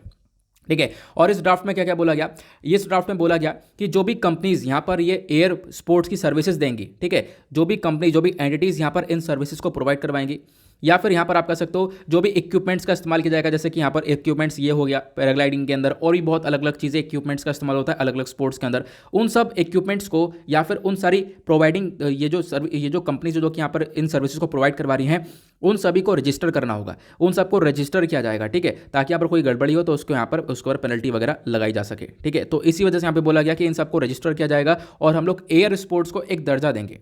और इसी पूरे पॉलिसी के अंदर जो ड्राफ्ट पॉलिसी कल यहाँ पर जारी करी गई है, इसी पॉलिसी के अंदर क्या बोला गया, हम लोग एक बड़ी सी बॉडी बनाएंगे, एपेक्स गवर्निंग बॉडी बनाएंगे, जिसका क्या नाम होगा, air sports federation of India. ठीक है, air sports federation of India और एसोसिएशन ऑफ फॉर ईच, मतलब ये जो पूरी की पूरी बॉडी रहेगी क्या करेगी, जो हमारा एयर स्पोर्ट रहेगा उसको पूरी तरह से देखेगी। और साथ ही साथ यहाँ पर सारी एक्टिविटीज़ इसके अंदर कवर की जाएंगी, चाहे वो एरोबैटिक्स हो, ठीक है, एरोबैटिक्स के साथ साथ एरो मॉडलिंग हो, या फिर आप कह सकते हो amateur built, experimental aircraft, ballooning, drones, ये सारे क्या है, ये सारे एयर स्पोर्ट हैं। स्काई डाइविंग के बारे में आपने सुना होगा, पैराग्लाइडिंग के बारे में आपने सुना होगा, ठीक है, ये सारे एयर स्पोर्ट हैं। तो इन एक्टिविटीज़ को आगे बढ़ाया जाएगा इंडिया के अंदर, उसके ऊपर यहाँ पर फोकस रखा गया है। और साथ ही साथ जो ये बॉडी बनेगी ASFI, जिसका नाम है air sports federation of India, ये यहाँ पर एक ऑटोनमस बॉडी होगी जो कि मिनिस्ट्री ऑफ सिविल एविएशन के अंडर में आएगी, आप लोग को ध्यान रखना है। ठीक है, जो भी हमारे प्लेन वगैरह की सिचुएशन को सब कुछ संभालते हैं। और साथ ही साथ यहाँ पर ये इंडिया को रिप्रेजेंट करेगा, मतलब ये जो बॉडी है ये भारत को रिप्रेजेंट करेगी इंटरनेशनल लेवल पर। जो इंटरनेशनल लेवल पर बड़े बड़े यहाँ पर एयर स्पोर्ट्स होते हैं, ठीक है, उन प्लेटफॉर्म्स पर भारत को यहाँ पर प्रेजेंट किया जाएगा। तो मतलब एयर स्पोर्ट्स की कैटेगरी में हम लोग आगे निकलने वाले हैं, इंडिया को एक रिप्रेजेंटेशन देने वाले हैं दुनिया भर में, वो यहाँ पर चर्चा में है। ठीक है, लेकिन यहाँ पे बोला गया रजिस्ट्रेशन की बहुत ज़्यादा रिक्वायरमेंट है, रजिस्ट्रेशन जरूर होगा। जितने भी लोग हैं या जितनी भी कंपनी है जो कि यहाँ पर इस एयर स्पोर्ट्स सर्विसेज को प्रोवाइड करेंगी, ठीक है, उन सबको रिक्वायरमेंट है कि उनको रजिस्टर करवाना पड़ेगा स्पोर्ट्स एसोसिएशन के अंदर। जैसे रजिस्टर करवाएंगे तो यहाँ पर कोई गड़बड़ी होती है तो उनके ऊपर यहाँ पर पेनल्टी वगैरह जारी की जा सकती है और प्रॉपरली सारा काम किया जाएगा, और आगे रजिस्ट्रेशन करवाने के बाद ही वो इंटरनेशनल लेवल पर रिप्रेजेंट कर पाएंगी, ये यहाँ पर बताया गया। आज के टाइम पर हमारे कंट्री में बहुत सारे स्पोर्ट्स अट्रैक्शन देखने को मिलते हैं, खासकर हिमाचल प्रदेश में, ठीक है, उसके बाद और भी बहुत सारे एरियाज जहाँ पर स्पोर्ट्स अट्रैक्शन देखने को मिलता है, लेकिन इतना ज़्यादा पॉपुलर नहीं है। तो पॉपुलर करने के लिए यहाँ पर इसको आगे बढ़ाया जा रहा है। स्कूल्स और कॉलेजेस की अगर हम बात करें तो स्कूल्स और कॉलेजेस को भी इंकरेज किया जाएगा, उनको भी आगे बढ़ाया जाएगा कि वो लोग भी अपने स्कूल्स के अंदर क्या करें, इसी प्रकार की एयर स्पोर्ट्स की जो एक्टिविटीज़ है उसको इंक्लूड करें। ठीक है, तो जिससे कि हम लोग यहाँ पर शुरुआत से ही, बच्चे की शुरुआत से, स्कूल से ही लेकर आगे तक हम लोग एयर स्पोर्ट्स के अंदर आगे बढ़ें। 2030 तक का हमारा टारगेट है, हम लोग एयर स्पोर्ट्स के मामले में भी एक टॉप की कंट्री बनकर निकल कर आने वाले हैं, वो यहाँ पर चीज़ें मेंशन करी गई। और साथ ही साथ इट्स ड्राफ्ट पॉलिसी का मेन मकसद क्या है, इसका मेन मकसद है कि जो भी यहाँ पर इक्विपमेंट्स होते हैं, जो भी हम लोग सामान का इस्तेमाल करेंगे एयर स्पोर्ट्स के अंदर, ठीक है, जो भी इक्विपमेंट्स का इस्तेमाल करेंगे वो सब हम अपने कंट्री के अंदर बनाएं, जिससे कि हमारा आत्मनिर्भर भारत अभियान भी जो है वो काफ़ी हद तक ग्रो होता हुआ नजर आएगा। आत्मनिर्भर भारत अभियान के अंदर हम लोग इसको ग्रोथ प्रोवाइड करवाएंगे। साथ ही साथ GST के अंदर यहाँ पे GST काउंसिल से भी बोला गया है कि आप लोग क्या करना, जो भी इक्विपमेंट्स है इसके ऊपर जो टैक्स है GST वो बहुत कम लगेगा, ठीक है, 5% और 5% से भी कम यहाँ पर लगाया जाएगा, ताकि हम लोग एयर स्पोर्ट्स को आगे प्रमोट कर सकें। क्लियर हुआ? तो ये इस आर्टिकल के अंदर मेंशन किया गया। उसके बाद बगल में एक छोटा सा आर्टिकल है, ये चर्चा करता है पाकिस्तान ने अभी सीज फायर पैक्ट को ब्रीच कर दिया। आपको मालूम होगा इतिहास में पाकिस्तान और इंडिया के बीच में सीज फायर पैक्ट हुआ है। अब ये मतलब क्या है, हम लोग थोड़ा सा मैप के थ्रू समझते हैं ना। आप लोग जब यहाँ पर ये वाला मैप देखोगे तो इसमें इधर LOC दे रखा है, लाइन ऑफ कंट्रोल, इधर आपको लाइन ऑफ एक्चुअल कंट्रोल नजर आ रहा होगा, ठीक है। अब ये जो लाइन ऑफ एक्चुअल कंट्रोल है इस पर भी विवाद रहता है और इस वाले लाइन ऑफ कंट्रोल पर भी विवाद रहता है, लेकिन फ़र्क यह है इधर चाइना से रहता है, इधर पाकिस्तान से रहता है। अब इस लाइन ऑफ कंट्रोल के पास, LOC के पास यहाँ पर क्या हुआ, इसके इधर पाकिस्तान ऑक्यूपाइड कश्मीर है। इसका मतलब ये वाला जो एरिया है तो भारत का ही, लेकिन इसको इलीगल तरीके से पाकिस्तान ने अभी कब्जा रखा है, ठीक है। तो अगर हम लोग बात करें तो इस लाइन पर ही काफ़ी हद तक कॉन्फ्लिक्ट्स देखने को मिलते हैं। और अभी क्या हुआ, अभी भी ऐसा ही हुआ कि एक व्यक्ति यहाँ पर आ रहा था, एंटर कर रहा था, फिलहाल उसको यहाँ पर मार दिया गया है, जो कि काफ़ी अच्छी बात है, ये आपको देखने को मिलेगा। तो क्या हुआ यहाँ पर देखो, पहले भी क्या है कि ऐसी प्रकार के पैक्ट यहाँ पर देखने को मिलते हैं, मतलब इसी प्रकार के पैक्ट साइन हुए थे कि जो गोलियां बाड़ियां यहाँ पर वो नहीं चलेंगी, ठीक है। पाकिस्तान इधर से गोली नहीं चलाएगा, इंडिया इधर से गोली नहीं चलाएगा, ये चीज़ें यहाँ पर आप कह सकते हो देखने को मिलती है। अभी एक आतंकवादी आ रहा था यहाँ से बहुत सारे बॉम्ब्स लेकर, और भी बहुत सारे उसके बाद बॉम्ब मिले हैं, साथ ही साथ उसके बाद एक जो राइफल्स है वो भी मिली हैं, ठीक है, और मतलब और भी बहुत सारी राइफल्स भी मिली हैं और बॉम्ब्स मिले हैं, ये यहाँ पर रिपोर्ट बताती है। प्लस उसके पास कुछ और भी आइडेंटिफिकेशन कार्ड थे जिसके बेसिस पर उसका नाम पता चला और वो पाकिस्तान से बिलोंग करता था, तो ये चीज़ यहाँ पर पता चली है, ठीक है। तो इसी बेसिस पर यहाँ पर उसको मार दिया गया है, ये यहाँ पर बताया गया। और इसके बेसिस पर क्या है, कहीं ना कहीं जो पैक्ट है वो कहीं ना कहीं ब्रीच हुआ, क्योंकि पैक्ट हम लोगों ने साइन कर रखा है कि जो इंडिया और पाकिस्तान है दोनों मिलकर यहाँ पर शांति से रहेंगे। इंडिया पाकिस्तान यहाँ से कोई गोलियाबारी नहीं चलाएगा, यहाँ पर कोई भी एक तरीके से कंसर्न पैदा नहीं करेगा, ना ही इंडिया करेगा, ठीक है। लेकिन फिलहाल क्या हुआ, अभी ये पैक्ट ब्रीच हुआ, उसी को लेकर छोटा सा ये आर्टिकल दिया गया है। फिलहाल मैं LOC की लोकेशन दिखाना चाहता था, इसी वजह से इस आर्टिकल को मेंशन किया, अदरवाइज यहाँ पर ये आर्टिकल कुछ खास आपके लिए इंपॉर्टेंट नहीं है। जो मैं राइफल के बारे में बोल रहा था वो AK-47 राइफल है, ठीक है, नाम भूल गया था। अब उसके बाद आता है अगला आर्टिकल। अगला आर्टिकल बहुत इंपॉर्टेंट है यार, ये जो आर्टिकल है इसको मैंने हाईलाइट करना भूल गया हूँ और एक सबसे ज़्यादा इंपॉर्टेंट आर्टिकल है, ठीक है। अभी हम लोग समझेंगे इसको क्या है। तो सबसे पहली बात आपको ध्यान रखना होगा मालाबार एक्सरसाइज के बारे में, और मालाबार एक्सरसाइज के बारे में आप लोग काफ़ी बार पढ़ चुके हो। तो मालाबार एक्सरसाइज एक कॉम्प्लेक्स एक्सरसाइज है, यहाँ पर बताया गया। आखिरकार क्या है इसके फायदे मैं आप लोगों को बताऊंगा। चाइना को टैकल करने के लिए हम लोगों ने यहाँ पर इस एक्सरसाइज को और ज़्यादा इंपॉर्टेंस दे रखी है, और इसी को लेकर चर्चा की गई। जो हमारी नेवी है, हमारी नेवी ने, हमारे जो डिफेंस ऑफिशियल्स हैं, उनका कहना यह है कि जो सबसे कॉम्प्लेक्स एक्सरसाइज है वो मालाबार एक्सरसाइज है। सबसे स्ट्रॉन्गर एक्सरसाइज भी आपको आज के टाइम पर मालाबार एक्सरसाइज देखने को मिलेगी, जहां पर क्वाड कंट्रीज आपस में जो है इस एक्सरसाइज को कंडक्ट करते हैं। ठीक है, ये यहाँ पर बताया गया। नेवी टू नेवी आपको अग्रीमेंट्स यहाँ पर देखने को मिलता है। जो नेवी है वो आपस में मिलकर यहाँ पर कॉपरेट करती है, वो यहाँ पर बताया गया है। लेकिन इस आर्टिकल में सिर्फ स्टेटमेंट दिए गए हैं कि हाँ भाई मालाबार एक्सरसाइज एक ऐसी एक्सरसाइज है। क्या आपसे क्वेश्चन पूछा जाएगा? बिल्कुल नहीं। इस आर्टिकल में से कहीं तक कोई भी क्वेश्चन नहीं बन सकता। लेकिन आपको क्या करना पड़ेगा, मालाबार एक्सरसाइज के बारे में पढ़ना पड़ेगा। ठीक है, प्रीलिम्स में क्वेश्चन बन सकता है, प्लस मालाबार एक्सरसाइज का आप लोग यूज़ कर सकते हो अपने मेंस एग्जामिनेशन में भी। ठीक है, क्योंकि पॉसिबिलिटी मेंस में भी क्वेश्चन बन जाए। तो मालाबार एक्सरसाइज क्या है आखिरकार, तो हम इसको समझने की कोशिश करेंगे, और साथ ही साथ इसके रिगार्डिंग में आप लोगों को कुछ इंपॉर्टेंट अपडेट्स भी दे दूंगा। तो आर्टिकल जीएस पेपर 2 के पॉइंट ऑफ व्यू से इंपॉर्टेंट है, जीएस पेपर 3 के पॉइंट ऑफ व्यू से भी इंपॉर्टेंट हो जाएगा। मालाबार एक्सरसाइज क्या है? ये एक multilateral war gaming naval exercise है। नेवल मतलब नेवी के बीच में होती है। इस एक्सरसाइज की जो शुरुआत है वो 1992 में हुई थी, मतलब 1992 में यहाँ पर इसकी शुरुआत हुई, और as a bilateral exercise start हुई थी। ठीक है, मतलब सिर्फ और सिर्फ 2 कंट्रीज के बीच में ये अभ्यास हुआ करता था, वो था इंडिया और यूएस। तो मालाबार एक्सरसाइज स्टार्टिंग में सिर्फ और सिर्फ 2 कंट्रीज के बीच में हुआ करती थी। किस किस के बीच में? इंडिया और यूएस के बीच में, और 1992 में इसकी शुरुआत हुई। ठीक है, फिर उसके बाद 1992 के बाद 2 और एडिशन इसके होते हैं। 1995 में एक एडिशन होता है और 1996 के अंदर एक एडिशन होता है। फिर उसके बाद यहाँ पर रोक लग जाती है। क्यों? क्योंकि इंडिया ने न्यूक्लियर टेस्ट कर लिया था, आपको मालूम होगा। इंडिया ने जब न्यूक्लियर टेस्ट किया तो बहुत ज़्यादा आलोचना हुई दुनिया भर में। ठीक है, और किसी ने सपोर्ट भी नहीं किया इंडिया को। बहुत कम कंट्रीज थी जो कि इंडिया के सपोर्ट में आई, अदरवाइज आलोचना काफ़ी ज़्यादा हुई कि इंडिया ने यहाँ पर इस प्रकार का न्यूक्लियर टेस्ट कर लिया है। तो यहाँ पर क्या हुआ, इस एक्सरसाइज को रोक दिया गया था। ये एक्सरसाइज नहीं हो पा रही थी। 2002 तक यहाँ पर कोई भी एडिशन नहीं हुआ। फिर 2002 से इस एडिशन की वापस से स्टार्टिंग होती है। इस 2002 से लगातार आप देख पाओगे ये जो एक्सरसाइज है हर साल कंडक्ट होती हुई नजर आ रही है। फिर इसके अंदर और कंट्रीज आकर इंक्लूड होती हैं। जापान और ऑस्ट्रेलिया यहाँ पर पहली बार पार्टिसिपेट करते हैं 2007 के अंदर। ठीक है, फिर उसके बाद यहाँ पर आप कह सकते हो कि ये एक्सरसाइज आगे बढ़ती रहती है, और 2014 से इंडिया, यूएस और जापान लगातार पार्टिसिपेट करते हैं। बीच में ऑस्ट्रेलिया चला गया था। देखो ऑस्ट्रेलिया यहाँ पर इसके अंदर पार्टिसिपेट नहीं कर रहा था। ठीक है, सिर्फ और सिर्फ 3 कंट्रीज इंडिया, यूएस, जापान यहाँ पर इसके अंदर पार्टिसिपेट कर रहे थे हर साल। लेकिन अभी साल 2020 की बात है, अभी पिछला साल 2021 था, उससे पहले 2020 था, और हमने वो चीज़ें कवर कर रखी क्योंकि काफ़ी लंबे समय से हम लोग इस न्यूज़पेपर एनालिसिस को इसी चैनल पर कंडक्ट कर रहे हैं। ठीक है, तो साल 2020 की बात है। होता क्या है, ऑस्ट्रेलिया भी यहाँ पर इस मालाबार एक्सरसाइज को ज्वाइन कर लेता है, और इंडिया की रिक्वेस्ट पर इसको ज्वाइन करता है। अब हमने क्यों ज्वाइन किया? ताकि हम लोग जो चाइना का एक अग्रेशन है इंडो पैसिफिक रीजन के अंदर, उस अग्रेशन को हम लोग कम कर सकें। इसी वजह से क्या किया, ऑस्ट्रेलिया ने भी यहाँ पर इसी मालाबार एक्सरसाइज को ज्वाइन कर लिया। और मतलब ऐसे दशक में 10 साल में पहली बार ऐसा हुआ कि मालाबार 2020 वाली जो एक्सरसाइज थी यहाँ पर 4 कंट्रीज ने पार्टिसिपेट किया था। मतलब ऐसा पहले नहीं देखने को मिला था। तो 10 साल में यहाँ पर पहली बार 2020 में हुआ कि जो क्वाड की 4 कंट्रीज है, क्वाड की 4 कंट्रीज कौन कौन सी हो गई? इंडिया, यूएस, जापान और ऑस्ट्रेलिया। अब ये 4 कंट्रीज के साथ में मिलकर यहाँ पर साल 2020 में ये अभ्यास होता है, जिसको हम लोग मालाबार 2020 के नाम से जानते हैं। ठीक है, फिर क्या हुआ, इस अभ्यास के अंदर बोला गया जो खासकर इंडो पैसिफिक रीजन है इसके ऊपर फोकस रखा जाएगा। इंडो पैसिफिक रीजन को फ्री और ओपन बनाने के ऊपर यहाँ पर फोकस रखा गया था। अब इंडो पैसिफिक रीजन कौन सा है तो मैं आप लोग को एक बार दिखा देता हूं, उसको भी मैंने एक पिक्चर शेयर कर रखा है। यहाँ पर आप लोग ये पिक्चर देख पा रहे होंगे। ठीक है, ये आप देख पाओगे, ये ऊपर इंडिया का मैप हुआ, नीचे आप लोग देख पाओगे इधर इंडियन ओशन हुआ, इधर पैसिफिक ओशन हुआ, और ये वाला जो रीजन है ये इंडो पैसिफिक रीजन है। और यहीं पर चाइना का एग्रेशन बहुत ज़्यादा देखने को मिलता है। इसी पूरे रीजन को शांतिपूर्वक आगे बढ़ाने के लिए, पीस और सिक्योरिटी यहाँ पर मेंटेन करने के लिए इस मालाबार एक्सरसाइज को कंडक्ट किया जाता है, और इसका मेन मकसद यही है।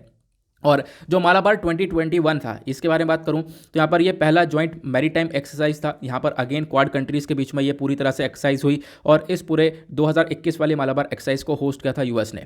इसकी इंपॉर्टेंस क्या, देखो इंपॉर्टेंस ये है, इससे क्या होता है, चारों कंट्रीज़ की जो पार्टनरशिप है वो और ज़्यादा एनहेंस होती है, वो और ज़्यादा मजबूत होती हुई नजर आएगी, क्योंकि चारों कंट्रीज़ की जो नेवी है वो आपस में मिल रही हैं। ठीक है, आपस में काफ़ी कुछ डिस्कशन कर रही हैं, अपने पॉइंट्स ऑफ व्यू को शेयर कर रही हैं। इससे म्यूचुअल अंडरस्टैंडिंग बढ़ता है, दोनों कंट्रीज़ का जो साइनर्जी है, मेल मिलाप है, वो काफ़ी हद तक इंक्रीज होता है। ठीक है, दूसरा यहाँ पर क्या है, इंडो पैसिफिक रीजन को भी हम लोग प्रोटेक्शन प्रोवाइड करवा रहे हैं, क्योंकि चाइनीज का एग्रेशन देखने को मिल रहा है, तो वहाँ पर हम लोग एक प्रोटेक्शन प्रोवाइड करवा रहे हैं, अपने आप में एक फायदा देखने को मिलेगा। प्लस यहाँ पर आपको मैं और इंपॉर्टेंट बात बताने वाला हूँ जो कि प्रीलिम्स के पॉइंट ऑफ व्यू से बहुत इंपॉर्टेंट है। देखो मालाबार एक्सरसाइज के बारे में जितनी बातें पढ़नी चाहिए थी हम लोगों को, उतनी हम लोगों ने पढ़ ली, काम खत्म। अब बात करते हैं जो क्वाड कंट्रीज है, जैसे मैंने आपको बताया इसके अंदर इंडिया है, ऑस्ट्रेलिया है, और यूएस है, और जापान है। इंडिया के और भी बहुत सारे अभ्यास होते हैं ऑस्ट्रेलिया, यूएस, जापान के साथ। वो कौन कौन से होते हैं तो मैं आपको बताता हूँ। सबसे पहली बात, इंडिया और जापान के बीच में कौन कौन सी अभ्यास होते हैं, कौन कौन सी एक्सरसाइज होती है। इंडिया और जापान की नेवी के बीच में होता है जिमेक्स, ठीक है, नाम क्या है, जिमेक्स। और इंडिया और जापान की एयरफोर्स के बीच में होता है शिन्यू मैत्री। और इंडिया और जापान की मिलिट्री के बीच में होता है धर्म गार्डियन। तो यहाँ पर इसके बारे में ध्यान रखना। उसके बाद अब बात करते हैं इंडिया यूएस के बीच में। तो इंडिया और यूएस की आर्मी के बीच में एक और अभ्यास होता है जिसको हम लोग बोलते हैं युद्धाभ्यास।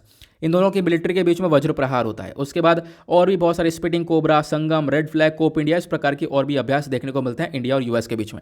और इंडिया और ऑस्ट्रेलिया के बीच में कौन कौन से अभ्यास होते हैं, इन दोनों की मैरीटाइम जो एक्सरसाइज होती है वो यहाँ पर ऑसिंडेक्स उसका नाम है, ठीक है। उसके बाद ऑस्ट्रा हैंड पिच ब्लैक करके यहाँ पर और भी एक्सरसाइज चलती हैं, प्लस एक पैसेक्स करके भी आपको देखने को मिलता है जिसको हम लोग पैसेज एक्सरसाइज बोलते हैं, ठीक है। तो मैंने आपको और भी बहुत सारी इन्फॉर्मेशन यहाँ पर दे दी है। आई होप आप लोग चीज़ों को अच्छे से क्लियर कर पाए होंगे।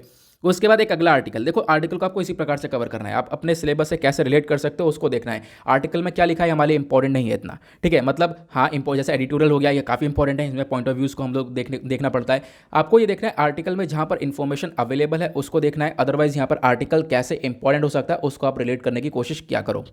जैसे इस आर्टिकल के अंदर देख पाओगे कुछ खास इंपॉर्टेंट बातें नहीं है, लेकिन यहाँ पर इंटरनेशनल रिलेशंस के पर्सपेक्टिव से आप लोग देख सकते हो कि कितना बड़ा चेंज आया है। जैसे यहाँ पर चर्चा की गई है इंडिया और अफगानिस्तान के बारे में। कल मैंने आपको एक तरीके से पेज नंबर 1 पे एक आर्टिकल पढ़ाया था जहाँ पर चर्चा ये की गई थी कि इंडिया ने क्या किया है। इंडिया ने अभी यहाँ पर वैक्सीन को पहुँचाया है कहाँ पर, अफगानिस्तान के अंदर। अफगानिस्तान के अंदर प्रॉब्लम्स ऑलरेडी बहुत ज़्यादा देखने को मिलेंगी, ठीक है। कितनी ज़्यादा प्रॉब्लम है कल मैंने आपको बताया, हंगर वगैरह काफ़ी बढ़ चुका है, भुखमरी बढ़ चुकी है। इनफैक्ट जो लोग हैं वो अपने बच्चों को बेच रहे हैं खाना खाने के लिए। तो इस बेसिस पर भारत ने कहा हम लोग सपोर्ट प्रोवाइड करवाएंगे। हालांकि सपोर्ट प्रोवाइड करवाने में दिक्कत आ रही है क्योंकि पाकिस्तान बीच में आपको देखने को मिलेगा और पाकिस्तान हम लोग को चीज़ें वहां पर पहुंचाने तक अलाउ करता नहीं है। तो ये प्रॉब्लम्स हम लोग को क्रिएट होती हुई नजर आती हैं। ये कहानी अलग चल रही है। लेकिन उसके बाद अभी क्या हुआ, परसों क्या किया भारत ने, लगभग 5 लाख वैक्सीन के जो डोजेज हैं वो यहाँ पर प्रोवाइड करवा दिए हैं अफगानिस्तान के अंदर। और अफगानिस्तान यहाँ पर इन डोजेस को अब यहाँ पर यूज़ करने वाला है। हालांकि हमने कमिटमेंट लिया कि हम लोग 10 लाख डोजेस भेजेंगे, तो 5 लाख भेज दिए गए, अभी 5 लाख और भेजे जाएंगे। तो यहाँ पर इस प्रकार से आप देख पाओगे यहाँ पर ये पूरा का पूरा कंसाइनमेंट को तैयार किया गया है। और ये जो पिक्चर है, इस पिक्चर के अंदर एक बात लिखी है जो कि बहुत इंपॉर्टेंट है, ठीक है। अब ये पिक्चर मुझे लग रहा है ब्लर है, कोई बात नहीं, ये बात क्या लिखी है मैं आप लोगों को बताता हूँ। हाँ, ये पिक्चर ही ब्लर आया है, बाकी सारी चीज़ें आप देख पाओगे सारी साफ आ रही हैं। इसके अंदर ये लिखा है gift from people of India to people of Afghanistan, ये यहाँ पर लिखा हुआ है। तो आपको ध्यान रखना है। आप कहोगे ये इतना इंपॉर्टेंट क्यों, इतना इंपॉर्टेंट क्यों, देखो बहुत इंपॉर्टेंट है। यहाँ पे क्या लिखा है, gift from people to people of India to people of Afghanistan. यहाँ पर तालिबान नहीं लिखा हुआ, ठीक है। तो मतलब इंडिया ने यहाँ पर, ऐसा नहीं है कि देखो पहले भी बहुत सारे ऐसे पॉइंट ऑफ व्यू आए, बहुत सारी चीज़ें यहाँ पर देखने को मिली आर्टिकल्स के अंदर कि यहाँ पर इंडिया ने तालिबान को रिकग्नाइज़ किया है। नहीं, तालिबान को हमने रिकग्नाइज़ नहीं किया है। आप देख पाओगे यहाँ पर यही चीज़ें मेंशन करी गई, क्योंकि अगर आप कहोगे ऐसा सभी जगह पर लिखा होगा, नहीं ऐसा हमने रिसेंटली ईरान को भी कुछ चीज़ें भेजी थी, वहाँ पर इस ईरान लिखा था, कंट्रीज़ के नाम लिखे हुए होते हैं। लेकिन यहाँ पर आप कह सकते हो तालिबान को नहीं लिखा गया, तो तालिबान को इतना रिकग्नाइजेशन मिला नहीं है। तो आपको इसके बारे में भी ध्यान रखना है।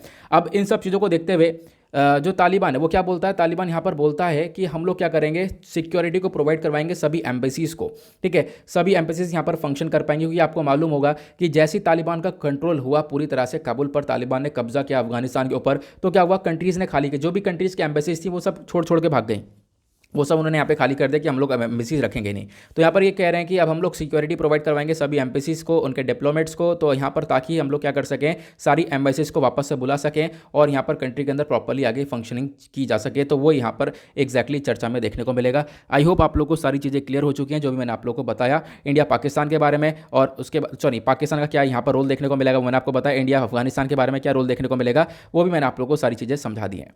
आगे बढ़ते हैं अगले आर्टिकल पर। और क्या है हमारे इंपॉर्टेंट आर्टिकल, पेज नंबर 10 पर आओगे तो यहाँ पर सब कोरोना वायरस वैक्सीन के बारे में ही चर्चा की गई है, तो इनको ज़्यादा फोकस में रखना मत। एक आर्टिकल आता है ये वाला, ये आर्टिकल भी हमारा जीएस पेपर 2 पॉलिटी के पॉइंट ऑफ व्यू से इंपॉर्टेंट हो जाएगा। यहाँ पर चर्चा की गई है इंडिया और नेपाल को लेकर। तो अभी जो नेपाल के प्राइम मिनिस्टर हैं देववा, ये यहाँ पर इंडिया को विजिट करेंगे लगभग 10 जनवरी के आसपास, और 10 जनवरी से यहाँ पर विजिट रहने वाला है।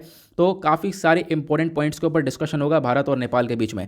ये एक अपकमिंग विजिट है, आने वाली विजिट है। और यहाँ पर बोला गया गुजरात समिट के अंदर काफ़ी सारा डिस्कशन होगा। 10 जनवरी से ये समिट स्टार्ट होगा जहाँ पर नेपाल के प्राइम मिनिस्टर आएंगे। लेकिन आप कह सकते हो क्या डिस्कशन होगा, सबसे इंपॉर्टेंट डिस्कशन वो है काला पानी डिस्प्यूट। आपको मालूम होगा इंडिया और नेपाल के बीच में एक डिस्प्यूट देखने को मिलता है, वो है काला पानी डिस्प्यूट, ठीक है। नेपाल अपने यहाँ पर बोलता है ये काला पानी वाला रीजन हमारा है। तो इस बेसिस पर आप देख पाओगे डिस्प्यूट काफ़ी बढ़ जाता है। और ये डिस्प्यूट 2020 में काफ़ी चर्चा में रहा। जो केपी शर्मा ओली थे, इन्होंने तो सारी चीज़ों को बहुत ज़्यादा उठा दिया था। केपी शर्मा ओली के टाइम पर इंडिया नेपाल के रिलेशंस काफ़ी खराब हो चुके थे। नाउ फाइनली यहाँ पर बोला गया कि इस डिस्प्यूट को, जो कि काफ़ी लंबे समय से लगातार जारी है, जिसकी वजह से दोनों कंट्रीज़ के बीच में गैप काफ़ी क्रिएट हो रहा है, रिलेशंस खराब हो रहे हैं, उस डिस्प्यूट के ऊपर अब की बार चर्चा की जाएगी। तो आने वाले टाइम पर हमें पता चलेगा कि आखिरकार क्या चर्चा ये करने वाले हैं। ठीक है। और उसके बाद यहाँ पर ये काला पानी डिस्प्यूट के साथ साथ और भी छोटे मोटे डिस्कशंस यहाँ पर ये लोग करने वाले हैं, वो इस आर्टिकल के अंदर मेंशन किया गया है। तो अभी ज़्यादा फोकस मत करो, आने वाले टाइम पर इसके ऊपर फोकस करना जब यहाँ पर डिस्कशन होगा, क्योंकि अभी दोनों कंट्रीज़ के बीच में रिलेशंस काफ़ी खराब हैं। कोविड-19 वैक्सीन की नॉन डिलीवरी को लेकर, प्लस और ही बहुत सारे प्रॉब्लम्स, टेरिटरी की प्रॉब्लम्स को लेकर हो गया, और भी ऐसी प्रॉब्लम्स क्रिएट हुई हैं। तो उन प्रॉब्लम्स के रिगार्डिंग किस प्रकार से आगे सोल्यूशन आएगा, वो हम लोग को आगे ही 10 जनवरी के बाद ही पता चलेगा। लेकिन काला पानी डिस्प्यूट क्या है, मैं आप लोगों को एक ओवरव्यू दे देता हूँ। यहाँ पे आप लोग मैप देख पा रहे होंगे, इधर की साइड आप लोग को, जैसे कि यहाँ पर आप पूरा मैप देख पा रहे होंगे। इस रीजन में ये जो ऊपर वाला रीजन है, यहीं पर आपको ये काला पानी या फिर लिपु लेक देखने को मिलेगा। ठीक है, ये रीजन्स आपको देखने को मिल जाएंगे। ठीक है, ये आप लोग, ये वाला जो रीजन है, ये नेपाल का रीजन हुआ। ठीक है, ये इंडिया का पित्तौड़गढ़ वाला रीजन हुआ। और ये वाला जो रीजन है, बेसिकली ये क्या करा, नेपाल ने अपने मैप में इंक्लूड कर लिया। नेपाल बोलता है ये वाला रीजन हमारा है। ठीक है, ये इस पर्टिकुलर रीजन को हमारा अपना रीजन बताता है। ठीक है, और जबकि यहाँ पर ये इंडिया का रीजन देखने को मिलेगा। हालांकि जो ओरिजिनल वर्जन है, वो देखो मैप का बहुत क्लियरली इस आर्टिकल के अंदर समझ में आ जाएगा। इस मैप में ओरिजिनल वर्जन कौन सा मैप का, वो ये है। लेकिन नेपाल ने क्या किया, ये जो आगे वाला एरिया है, ये वाला एरिया, ये अपने मैप में इंक्लूड कर लिया। ऊपर आप लोग देख पा रहे होंगे। ठीक है, ये जो ऊपर वाला एरिया है, इन्होंने अपने मैप में डाल दिया। हालांकि ये जो एरिया है, बेसिकली ये इंडिया का एरिया है। ठीक है, पित्तौड़गढ़ वाला। क्लियर हुआ। तो यहाँ पर ये जो रीजन है कौन कौन से हैं, लिपु लेक, काला पानी और लिम्पियाधुरा, ये 3 जगह हैं। इन तीनों जगह को नेपाल ने अपने एरिया में इंक्लूड किया। नेपाल बोलता है ये हमारा एरिया है। तो इसी को लेकर ये डिस्प्यूट जारी है। अब की बार देखेंगे क्या क्या यहाँ पर सोल्यूशन निकल कर आता है और किस प्रकार से यहाँ पर नेपाल और उसके इंडिया के बीच में जो बॉर्डर डिस्प्यूट है, ये टेरिटरी डिस्प्यूट है, क्लियर होता है। क्लियर हुआ, आगे बढ़ते हैं। उसके बाद अगले आर्टिकल में चर्चा की गई है काजीरंगा नेशनल पार्क के बारे में। तो काजीरंगा नेशनल पार्क के बारे में हम लोग डिस्कशन ऑलरेडी करेंगे, लेकिन अभी फिलहाल चर्चा में क्या है, चर्चा में इसलिए है कि लगभग यहाँ पर एक कॉरिडोर बनाने के बारे में चर्चा की गई है। और उस कॉरिडोर की जो अप्रूवल है वो सरकार से तो मिल चुका है, लेकिन अभी हमारे जो मिनिस्ट्री ऑफ ट्रांसपोर्ट है, इनसे नहीं मिला है।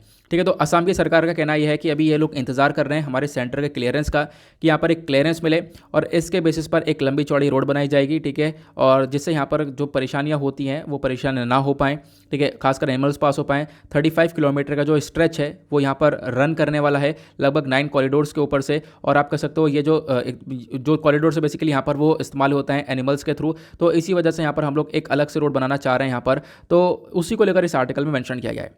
फिलहाल यहाँ पे अलग से रोड रहेगी तो चीज़ें थोड़ा सा क्लियर रहेंगी, एनिमल्स के लिए चीज़ें अलग से चलेंगी तो वो ज़्यादा बेनिफिट देखने को मिलेगा।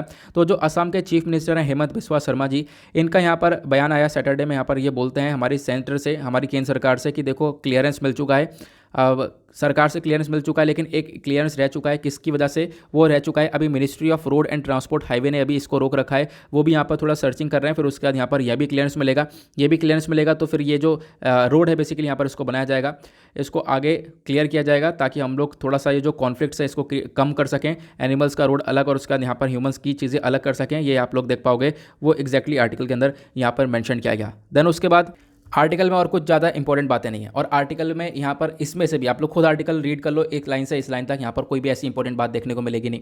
लेकिन क्या है, चर्चा में है तो आप लोगों को क्लियर हो चुका है। देखो होता क्या है, एडिटोरियल में कभी कभी काफ़ी सारी चीज़ें एनवायरमेंट के रिगार्डिंग आती है, तो यहाँ पर बहुत सारी चीज़ें मेंशन की जाती हैं कि असम ने ये काम किया है। ठीक है, तो आप लोग चीज़ों को क्लियर कर पाओगे, हाँ यार ये काम हुआ है, हमने आर्टिकल पढ़ा था, तो बहुत आसान हो जाता है एडिटोरियल को समझना। तो इसी वजह से मैं छोटे छोटे आर्टिकल्स को भी काफ़ी तक चर्चा में ले लेता हूँ। अगर हम बात करें, लेकिन फिर भी ये आर्टिकल इंपॉर्टेंट है। अब काजीरंगा नेशनल पार्क चर्चा में आया है, और पता है जब मैंने सर्च किया काजीरंगा नेशनल पार्क के बारे में, तो पता है हमने इसके बारे में कब डिस्कशन किया था, इसके बारे में हमने डिस्कशन किया था नवंबर में। तो दिसंबर महीना निकल चुका है पूरा, जनवरी लग चुका है, तो लगभग 1 महीने से ज़्यादा हो चुका है काजीरंगा नेशनल पार्क के बारे में चर्चा करे हुए। तो अब हम बात करेंगे एग्जैक्टली काजीरंगा नेशनल पार्क के बारे में, आपका रिवीजन भी हो जाएगा। आर्टिकल जीएस पेपर 3 एनवायरमेंट के पॉइंट ऑफ व्यू से इंपॉर्टेंट होगा, जैसा आप लोगों को क्लियर हो चुका है। सबसे पहली बात, ये नेशनल पार्क कहाँ पे लोकेटेड है, तो ये national park state of Assam के अंदर देखने को मिलेगा। कितना एरिया है, वो एरिया है, एरिया के ऊपर ध्यान मत दो, बस खाली कहाँ पर है एग्जैक्टली इसको देखो। देन उसके बाद लीगल स्टेटस की बात में बात करें तो काजीरंगा नेशनल पार्क को एक नेशनल पार्क डिक्लेयर किया गया था 1974 में। देन उसके बाद एक टाइगर रिजर्व भी इसको डिक्लेयर किया गया है 2007 में, तब से टाइगर रिजर्व भी आपको यहाँ पर देखने को मिलेगा। और उसके बाद यहाँ पर कुछ एरिया टाइगर रिजर्व का ही बताया गया, वो एरिया के ऊपर नहीं जाना है, जैसे मैंने आपको बताया कितने स्क्वायर किलोमीटर के अंदर, ये सारी चीज़ें नहीं पूछी जाती हैं। इंटरनेशनल स्टेटस के बारे में बात करें तो काजीरंगा नेशनल पार्क को यूनेस्को वर्ल्ड हेरिटेज साइट के अंदर डाला गया है। 1985 के अंदर से यहाँ पर यूनेस्को वर्ल्ड हेरिटेज साइट का स्टेटस मिला हुआ है। प्लस एक और इंपॉर्टेंट बात है, काजीरंगा नेशनल पार्क को रिकॉग्नाइज किया गया है as a important bird area by bird life national. जो बर्ड लाइफ इंटरनेशनल है, इन्होंने यहाँ पर इसको एक इंपॉर्टेंट बर्ड एरिया भी घोषित कर रखा है। उसके बाद काजीरंगा नेशनल पार्क में बहुत सारी स्पीशीज, बहुत सारी और भी प्रजातियां पाई जाती हैं जानवरों की, जैसे कि वन हॉर्न राइनो, मतलब एक सींग वाला जो गैंडा होता है, एक सींग वाला जो राइनो होता है, वो यहाँ पर पाया जाता है। उसके बाद और भी बहुत सारे जानवर पाए जाते हैं, ठीक है, जैसे कि यहाँ पर बोला गया राइनो के साथ साथ elephant, royal Bengal tiger, Asiatic water buffalo, ये सारे यहाँ पर जानवर पाए जाते हैं। उसके बाद 2018 में एक सेंसस हुआ था और उस सेंसस के अंदर बताया गया कि लगभग जो राइनो की कैटेगरीज है वो काफ़ी हद तक आपको देखने को मिलेगी। 2000 से ऊपर राइनोज हैं और 1100 से ज़्यादा एलिफेंट्स यहाँ पर आपको देखने को मिलेंगे। हालांकि सेंसस दोबारा होगा तो पता चलेगा कि ये पॉपुलेशन बढ़ी है या घटी है। फिलहाल अभी जो सेंसस है पुराना डेटा है हमारा 2018 का, तो इसके बारे में आप लोग ध्यान रख सकते हो। उसके बाद अगर हम बात करें कि काजीरंगा नेशनल पार्क के बारे में, तो यहाँ पर मैंने बताया आप लोगों को टाइगर्स भी बहुत सारे पाए जाते हैं, ठीक है। जो टाइगर का सेंसस हुआ था 2014 में, इसके बेसिस पर बताया गया काजीरंगा के अंदर लगभग आज के टाइम पर 103 टाइगर्स है, 103 टाइगर हैं। ये सेंसस 2014 का है, ठीक है। हो सकता है आज के टाइम पर ये इंक्रीज हो चुके होंगे, ठीक है। तो टाइगर्स भी बहुत सारी मात्रा में आपको देखने को मिलेंगे, ये भी आप लोग ध्यान रख सकते हो। उसके बाद और भी अलग अलग प्रजातियाँ यहाँ पर पाई जाती हैं। रिवर्स और हाईवेज के बारे में बात करें, जो नेशनल हाईवे 37 है वो यहाँ से पास होता है इस एरिया से। प्लस इस पार्क के अंदर 250 से ज़्यादा सीजनल वाटर बॉडीज आपको देखने को मिलेंगी, ठीक है। ये भी आप लोग ध्यान रख सकते हो। जो डिफ्लू रिवर है वो तो यहाँ से रन होती है, उसके अलावा भी 250 सीजनल वाटर बॉडीज भी यहाँ पर निकलती हैं काजीरंगा नेशनल पार्क के अंदर से। आई होप आप लोगों को चीज़ें क्लियर हो चुकी हैं। तो वन हॉर्न राइनो के लिए काजीरंगा नेशनल पार्क बहुत फेमस है, पोबितोरा वाइल्ड लाइफ सेंचुरी बहुत ज़्यादा फेमस है, इसके बारे में आपको आइडिया रखना है। एक क्वेश्चन सिंपल सा आप लोगों से ये बनता है, असम के अंदर आज के टाइम पर टोटल कितने नेशनल पार्क्स हैं? नीचे कमेंट सेक्शन में आप लोग इसके बारे में ज़रूर बताना। आगे बढ़ते हैं, नाउ आते हैं डायरेक्टली अपने एडिटोरियल के सेक्शन के ऊपर। आप कहोगे आज वर्ल्ड पेज नहीं कवर किया। देखो वर्ल्ड पेज इसलिए कवर नहीं किया क्योंकि यहाँ पे कोई भी आर्टिकल इंपॉर्टेंट नहीं है। एक आर्टिकल इंपॉर्टेंट है, इंडिया और चाइना को लेकर रिलेशंस के बारे में डिस्कशन किया गया है। और वो क्या बात है कि कल अभी मैंने आपको पढ़ाया उसके बारे में। क्या हुआ था, अभी 1 जनवरी में इंडिया और चाइना ने अपने आपस में मिठाइयों को शेयर किया। आपको पता होगा पहले पेज मैंने आर्टिकल कवर किया था कि हाँ इंडिया और चाइना ने मिलकर बॉर्डर्स पर स्वीट को एक्सचेंज किया है, मिठाइयाँ शेयर करी हैं। इससे पॉसिबिलिटी आने वाले टाइम पर रिलेशन थोड़े से अच्छे हों, वो चीज़ें बताई गई हैं और वो नॉर्मल सी बात है, ठीक है। इस वजह से उसको ऊपर फोकस नहीं किया गया। अब आता है इंपॉर्टेंट एडिटोरियल्स पर। पहला आर्टिकल ये है, इसमें इंपॉर्टेंट बातें जानेंगे आखिरकार ऑथर का क्या कहना है। यहाँ वैसे पाकिस्तान के इंटरनली मैटर के बारे में चर्चा करते हैं। पाकिस्तान यहाँ पर आज के टाइम पर एनएसपी को लेकर काम कर रहा है। एनएसपी को लेकर इसकी एक मीटिंग हुई है। एनएसपी क्या है, ये एमएसपी नहीं है, एनएसपी है नेशनल सिक्योरिटी पॉलिसी। पाकिस्तान ने फोकस किया है सिक्योरिटी पॉलिसी को लेकर आएंगे, लोगों को प्रोटेक्शन देंगे। तो पाकिस्तान का पूरा मैटर है ये, इसके बारे में डिस्कशन करेंगे और क्या लिखा है ऑथर ने, मैं आपको टू द पॉइंट बात बताने की कोशिश करूंगा। उसके बाद एक आर्टिकल बहुत ज़बरदस्त है यहाँ पर ये ऑथर लिखते हैं कि आज के टाइम पर जो स्टेट की स्कीम्स हैं वो काफ़ी बेटर कर रही हैं, लेकिन बहुत सारी और भी स्कीम आपको देखने को मिलेंगी। जैसे कि यहाँ पर एक स्कीम को टारगेट किया गया, प्रधानमंत्री मातृ वंदना योजना, ठीक है। ये इसके अंदर प्रॉपरली चीज़ें नहीं चल पा रही हैं।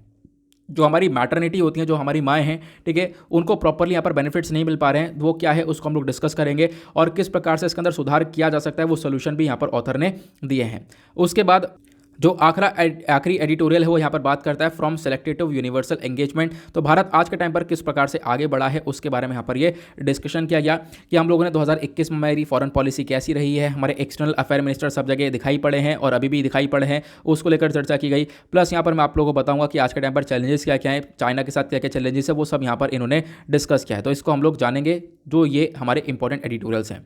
तो स्टार्ट करते हैं आप लोग पहले ही आर्टिकल से। पहला एडिटोरियल यहाँ पर ये आपको देखने को मिलेगा, अमर पटनायक साहब ने लिखा है। अब ये है कौन, तो मैं आप लोगों को पहले बता देता हूँ।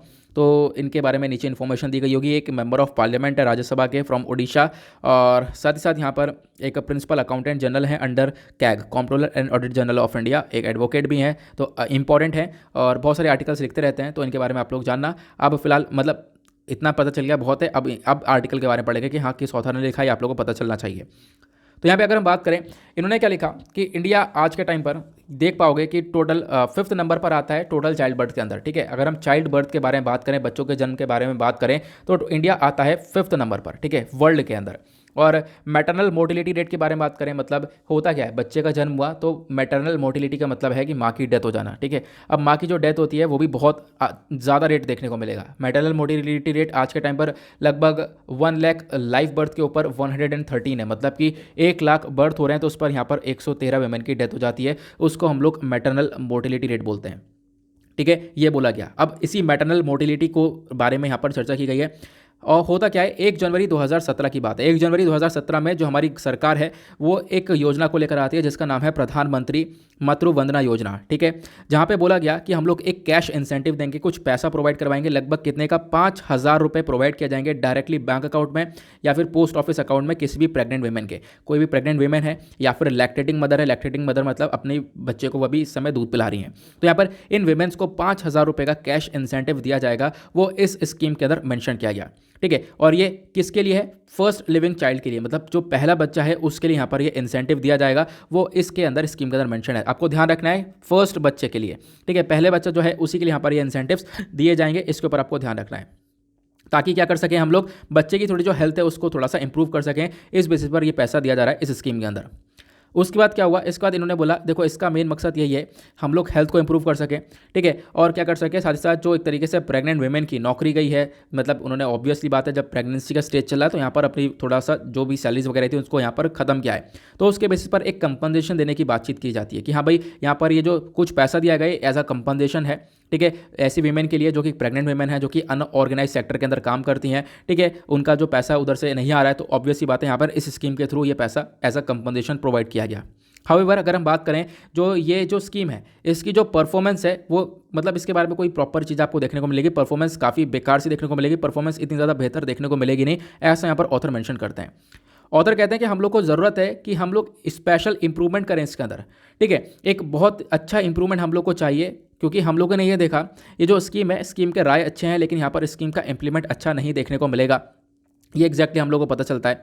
उसके बाद आज के टाइम पर कोरोना वायरस की वजह से बहुत ज़्यादा नुकसान हुआ है, कोरोना वायरस की वजह से इकोनॉमिक डाउन भी आपको देखने को मिलेगा, इकोनॉमी काफ़ी बुरी तरह से डाउन हुई है, लगभग सबसे ज़्यादा झटका लगा है 260 लाख वुमेन को, 260 लाख जो वुमेन है, ठीक है, जो कि यहाँ पर आप कह सकते हो कि जिन्होंने डिलीवर किया है एक बच्चे को, जहाँ पर जन्म दिया है, आप कह सकते हो एक बच्चे को यहाँ पर एवरेज जो है जन्म दिया है, तो इनकी मात्रा भी आपको बहुत ज़्यादा देखने को मिलेगी। तो ये जो वेमेन है, ठीक है, इन्होंने काफ़ी हद तक प्रॉब्लम्स फेस करी है इस नोवल कोरोना वायरस के पेंडेमिक के टाइम पर, ये यहाँ पर बताया गया। तो बहुत सारी वेमेन यहाँ पर बर्थ दिया बच्चों को और उनको बहुत ज़्यादा प्रॉब्लम्स भी फेस हुई हैं, ये एग्जैक्टली आप लोग देख पाओगे। देन उसके बाद ऑथर ये बताते हैं ये जो योजना है प्रधानमंत्री मातृ वंदना योजना, इसके अंदर पैसा किस प्रकार से दिया जाता है। देखो यहाँ पर इसके अंदर क्या बोला गया, जो ये योजना है PMMVY करके, इन्होंने लगभग यहाँ पर 2.01 करोड़ वुमेन्स को यहाँ पर कवर किया है, 2.01 करोड़ वुमेन्स को यहाँ पर कवर किया है नेशनली। और यहाँ पे बोला है देखो इतनी वुमेन्स के लिए कितना पैसा अनाउंस किया गया, 8,722 करोड़ रुपीज़ यहाँ पर अनाउंस किया गया था, ठीक है, ये यहाँ पर बताया गया। लेकिन अगर हम लोग देखें जो एनुअल एस्टीमेट है, ठीक है, एनुअल एस्टीमेट आप देख पाओगे जो टारगेट बेनिफिशरीज़ हैं, ये बेसिकली यहाँ पर आपको देखने को मिलेगा, टारगेट बेनिफिशरीज़ आपको ज़्यादा देखने को मिल जाएंगे, जो बेनिफिशरीज़ हैं वो ज़्यादा देखने को मिल जाएंगे, पैसा कहीं ना कहीं आप लोग देख पाओगे कि कम ही प्रोवाइड किया गया है, ऐसे यहाँ पर ऑथर मेंशन करते हैं। उसके बाद यहाँ पर बोलते हैं कि आज के टाइम पर जो एलिजिबल पॉपुलेशन है प्रेग्नेंट वीमेन की वो बहुत ज़्यादा है, प्रेग्नेंट वुमेन की जो एलिजिबल पॉपुलेशन है या फिर लैक्टेटिंग मदर्स की है, ये पॉपुलेशन लगातार इंक्रीज हुई है। और आपने साल 2017 में जो अनाउंसमेंट किया था उसी के बेसिस पर आप आगे चल रहे हो, आपने चीज़ें बदली नहीं है, ठीक है। 2017-18 के अंदर बात अलग थी और आज के टाइम पर बात अलग है, तो आपको समय के हिसाब से चीज़ें बदलनी पड़ेंगी, ठीक है। लेकिन यहाँ पर जितना अनाउंसमेंट था उतना ही यहाँ पर आज के टाइम पर चीज़ें आगे बढ़ती हुई नज़र आ रही हैं, ऐसा यहाँ पर पता चलता है हमें, ठीक है। जो टारगेट सेट किया गया था सरकार के थ्रू वो था 51.70 लाख बेनिफिशरीज़ को, और यहाँ पर आप कह सकते हो जो एलिजिबल वुमेन है, मतलब कि इतना कम टारगेट सेट किया गया कि जो भी लोग एलिजिबल हो पा रहे हैं इस पॉपुलेशन के अंदर 40% है। इस स्कीम के अंदर सिर्फ 40% ही यहाँ पर एलिजिबिलिटी देखने को मिलेगी, 40% ही लोग कवर हो पा रहे हैं इस स्कीम के अंदर, ठीक है। तो ये यहाँ पर बताया गया 60% तो बाहर निकले इस स्कीम के अंदर से, तो कहीं ना कहीं वो स्कीम के अंदर कमी आपको देखने को मिलेगी, 60% लोगों को फायदा मिल ही नहीं रहा है स्कीम का। तो आप पहले सही से चीज़ों को एनालाइज करो, उसके बाद यहाँ पर स्कीम को आगे लेकर चल सकते हो।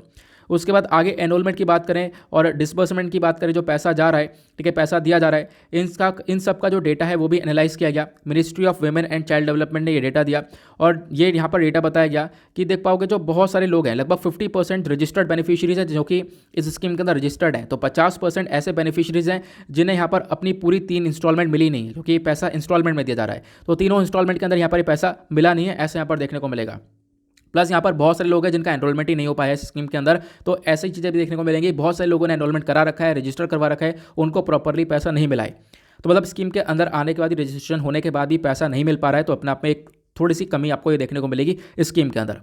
उसके बाद बताया कि हाँ सरकार पूरी तरह से फोकस रख रही है मैटरनल और चाइल्ड हेल्थ के ऊपर कि हाँ स्कीम इसलिए लाई गई थी ताकि माँ का ध्यान रख सकें, बच्चे की हेल्थ का ध्यान रख सकें, इसलिए स्कीम लाई गई थी। लेकिन जो बजट है ना इस स्कीम का वो आपको थोड़ा सा डगमगाता हुआ डिसबैलेंस सा बजट देखने को मिलेगा, क्योंकि यहाँ पर एलिजिबिलिटी कितनी हो रही है प्लस आप कितना डिस्बर्समेंट कर रहे हो, प्रॉपरली इंप्लीमेंट नहीं हो पा रहा है, तो यहाँ पर कहीं ना कहीं इसके अंदर एक कमी देखने को मिलेगी।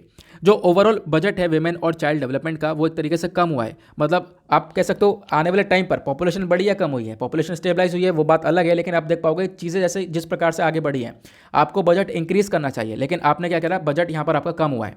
ठीक है, ओवरऑल बजट की अगर हम बात करें विमेन एंड चाइल्ड डेवलपमेंट की तो वो रिड्यूस हुआ है 20% से 2021-22 के अंदर। तो बजट ऑलरेडी कम हो चुका है, हालांकि यहाँ पर बजट इंक्रीज होना चाहिए था, तो ये यहाँ पे बताया गया। तो अपने आप में आप कह सकते हो ये कहीं ना कहीं एक क्लैश करता है। और अगर हम बात करें इसमें जो बजट एलोकेशन है प्रधानमंत्री मतलब वंदना योजना जिसके बारे में हम लोग डिस्कशन कर रहे हैं, ये यहाँ पर आपको बहुत डाउन देखने को मिल जाएगा, लगातार ये कम हुआ है। और उसके बाद क्या हुआ, डाउन कर दिया गया, और ताकि यहाँ पर क्या करा गया, अभी यहाँ पर प्रधानमंत्री मातृ वंदना योजना को क्लब कर दिया गया, इसको मिला दिया गया दूसरे स्कीम्स के साथ में जिसको हम लोग बोलते हैं समर्थ्य के साथ मिला दिया। प्लस और भी बहुत सारी इंपॉर्टेंट स्कीम्स है जैसे बेटी बचाओ बेटी पढ़ाओ, महिला शक्ति केंद्र हो गया, जेंडर बजटिंग रिसर्च ट्रेनिंग हो गया, तो इन सब के साथ क्लब कर दिया गया है, इन सब के साथ मिला दिया गया है। और इन सबको मिलाने के बाद जो ओवरऑल बजट है वो 2522 करोड़ रुपीज़ का अनाउंसमेंट किया गया है। ठीक है, जो कि यहाँ पर आप कह सकते हो कि क्या है कि सिर्फ और सिर्फ इतना पैसा हम लोगों ने पिछली बार का प्रधानमंत्री मातृ योजना जो मातृ वंदना योजना है इसके अंदर अनाउंस किया था। मतलब इतना पैसा जो आज के टाइम पर, मतलब सिंपल सा फंडा यह है कि आपको मैं समझाने की कोशिश करता हूं कि आज के टाइम पर जितना पैसा अनाउंस किया जा रहा है इतना पैसा पहला सिर्फ एक स्कीम के अंदर अनाउंस किया जा रहा था। तो मतलब बजट रेगुलरली कम हो रहा है और आपने यहाँ पर अलग अलग स्कीम्स के अंदर पैसों को बांट दिया है, अलग अलग स्कीम्स के अंदर इतना पैसा इसके लिए, इतना पैसा इसके लिए। तो यहाँ पर क्या है, जितना आपने टोटल सारी स्कीम्स के लिए पैसा रखा गया है उतना पहले क्या हो रहा था, पहले एक स्कीम के अंदर ही उतना पैसा मिल रहा था। तो पहले काफ़ी सही चीज़ें चल रही थी, लेकिन आज के टाइम पर ये चीज़ें थोड़ा सा रिड्यूस हो रही हैं, बजट वगैरह कम हो रहा है, ये यहाँ पर हमारे ऑथर मेंशन करते हैं। फिर उसके बाद ये बताते हैं कि और भी राज्यों के अंदर इस प्रकार की स्कीम देखने को मिलेंगी, लेकिन जो राज्य हैं दूसरे वाले उन्होंने काफ़ी अच्छे से परफॉर्म किया है। ये तो हम लोगों ने नेशनल लेवल पर बात करी कि हाँ PMMY स्कीम कैसे चल रही है, लेकिन अब बात करते हैं हमारे राज्यों की, जैसे कि ओडिशा, तेलंगाना, तमिलनाडु, इनके अंदर यहाँ पर किस प्रकार से चीज़ें चल रही हैं। देखो इन्होंने भी यहाँ पर स्टेट स्पेसिफिक स्कीम्स को इंप्लीमेंट किया, इन्होंने भी यहाँ पर इस स्कीम को लागू किया ताकि हम लोग क्या कर सकें, मैटरनिटी बेनिफिट्स दे सकें, माओ को बेनिफिट दे सकें। ठीक है, और यहाँ पर आप कह सकते हो इस एक स्कीम का नाम है ममता स्कीम को लाया गया 2011 के अंदर। उसके बाद एक मैटरनिटी एंटाइटलमेंट स्कीम आपको देखने को मिलेगी KCR किट, 2017 में इस स्कीम को लाया गया, जहाँ पर बोला गया कि जो बच्चा पैदा हो रहा है, ठीक है, उसके लिए बेबी ऑयल और भी चीज़ें प्रोवाइड करवाएंगी, baby oil, soap, mosquito net, dresses, ये सारी चीज़ यहाँ पर प्रोवाइड करवाने की बातचीत की गई थी। उसके बाद और भी स्कीम लाई गई है, doctor Muthulakshmi Reddy maternity benefit scheme लेकर आएगी। ये सारी स्कीम आप देख पाओगे इस प्रकार से लाई गई हैं। ओडिशा की जो ममता स्कीम है, ठीक है, यहाँ पर अगर हम बात करें तो ये लोग कितना ट्रांसफर कर रहे हैं कैश, यहाँ पर ये लोग 5,000 रुपये कैश ट्रांसफर कर रहे हैं मैटरनिटी बेनिफिट के तौर पर।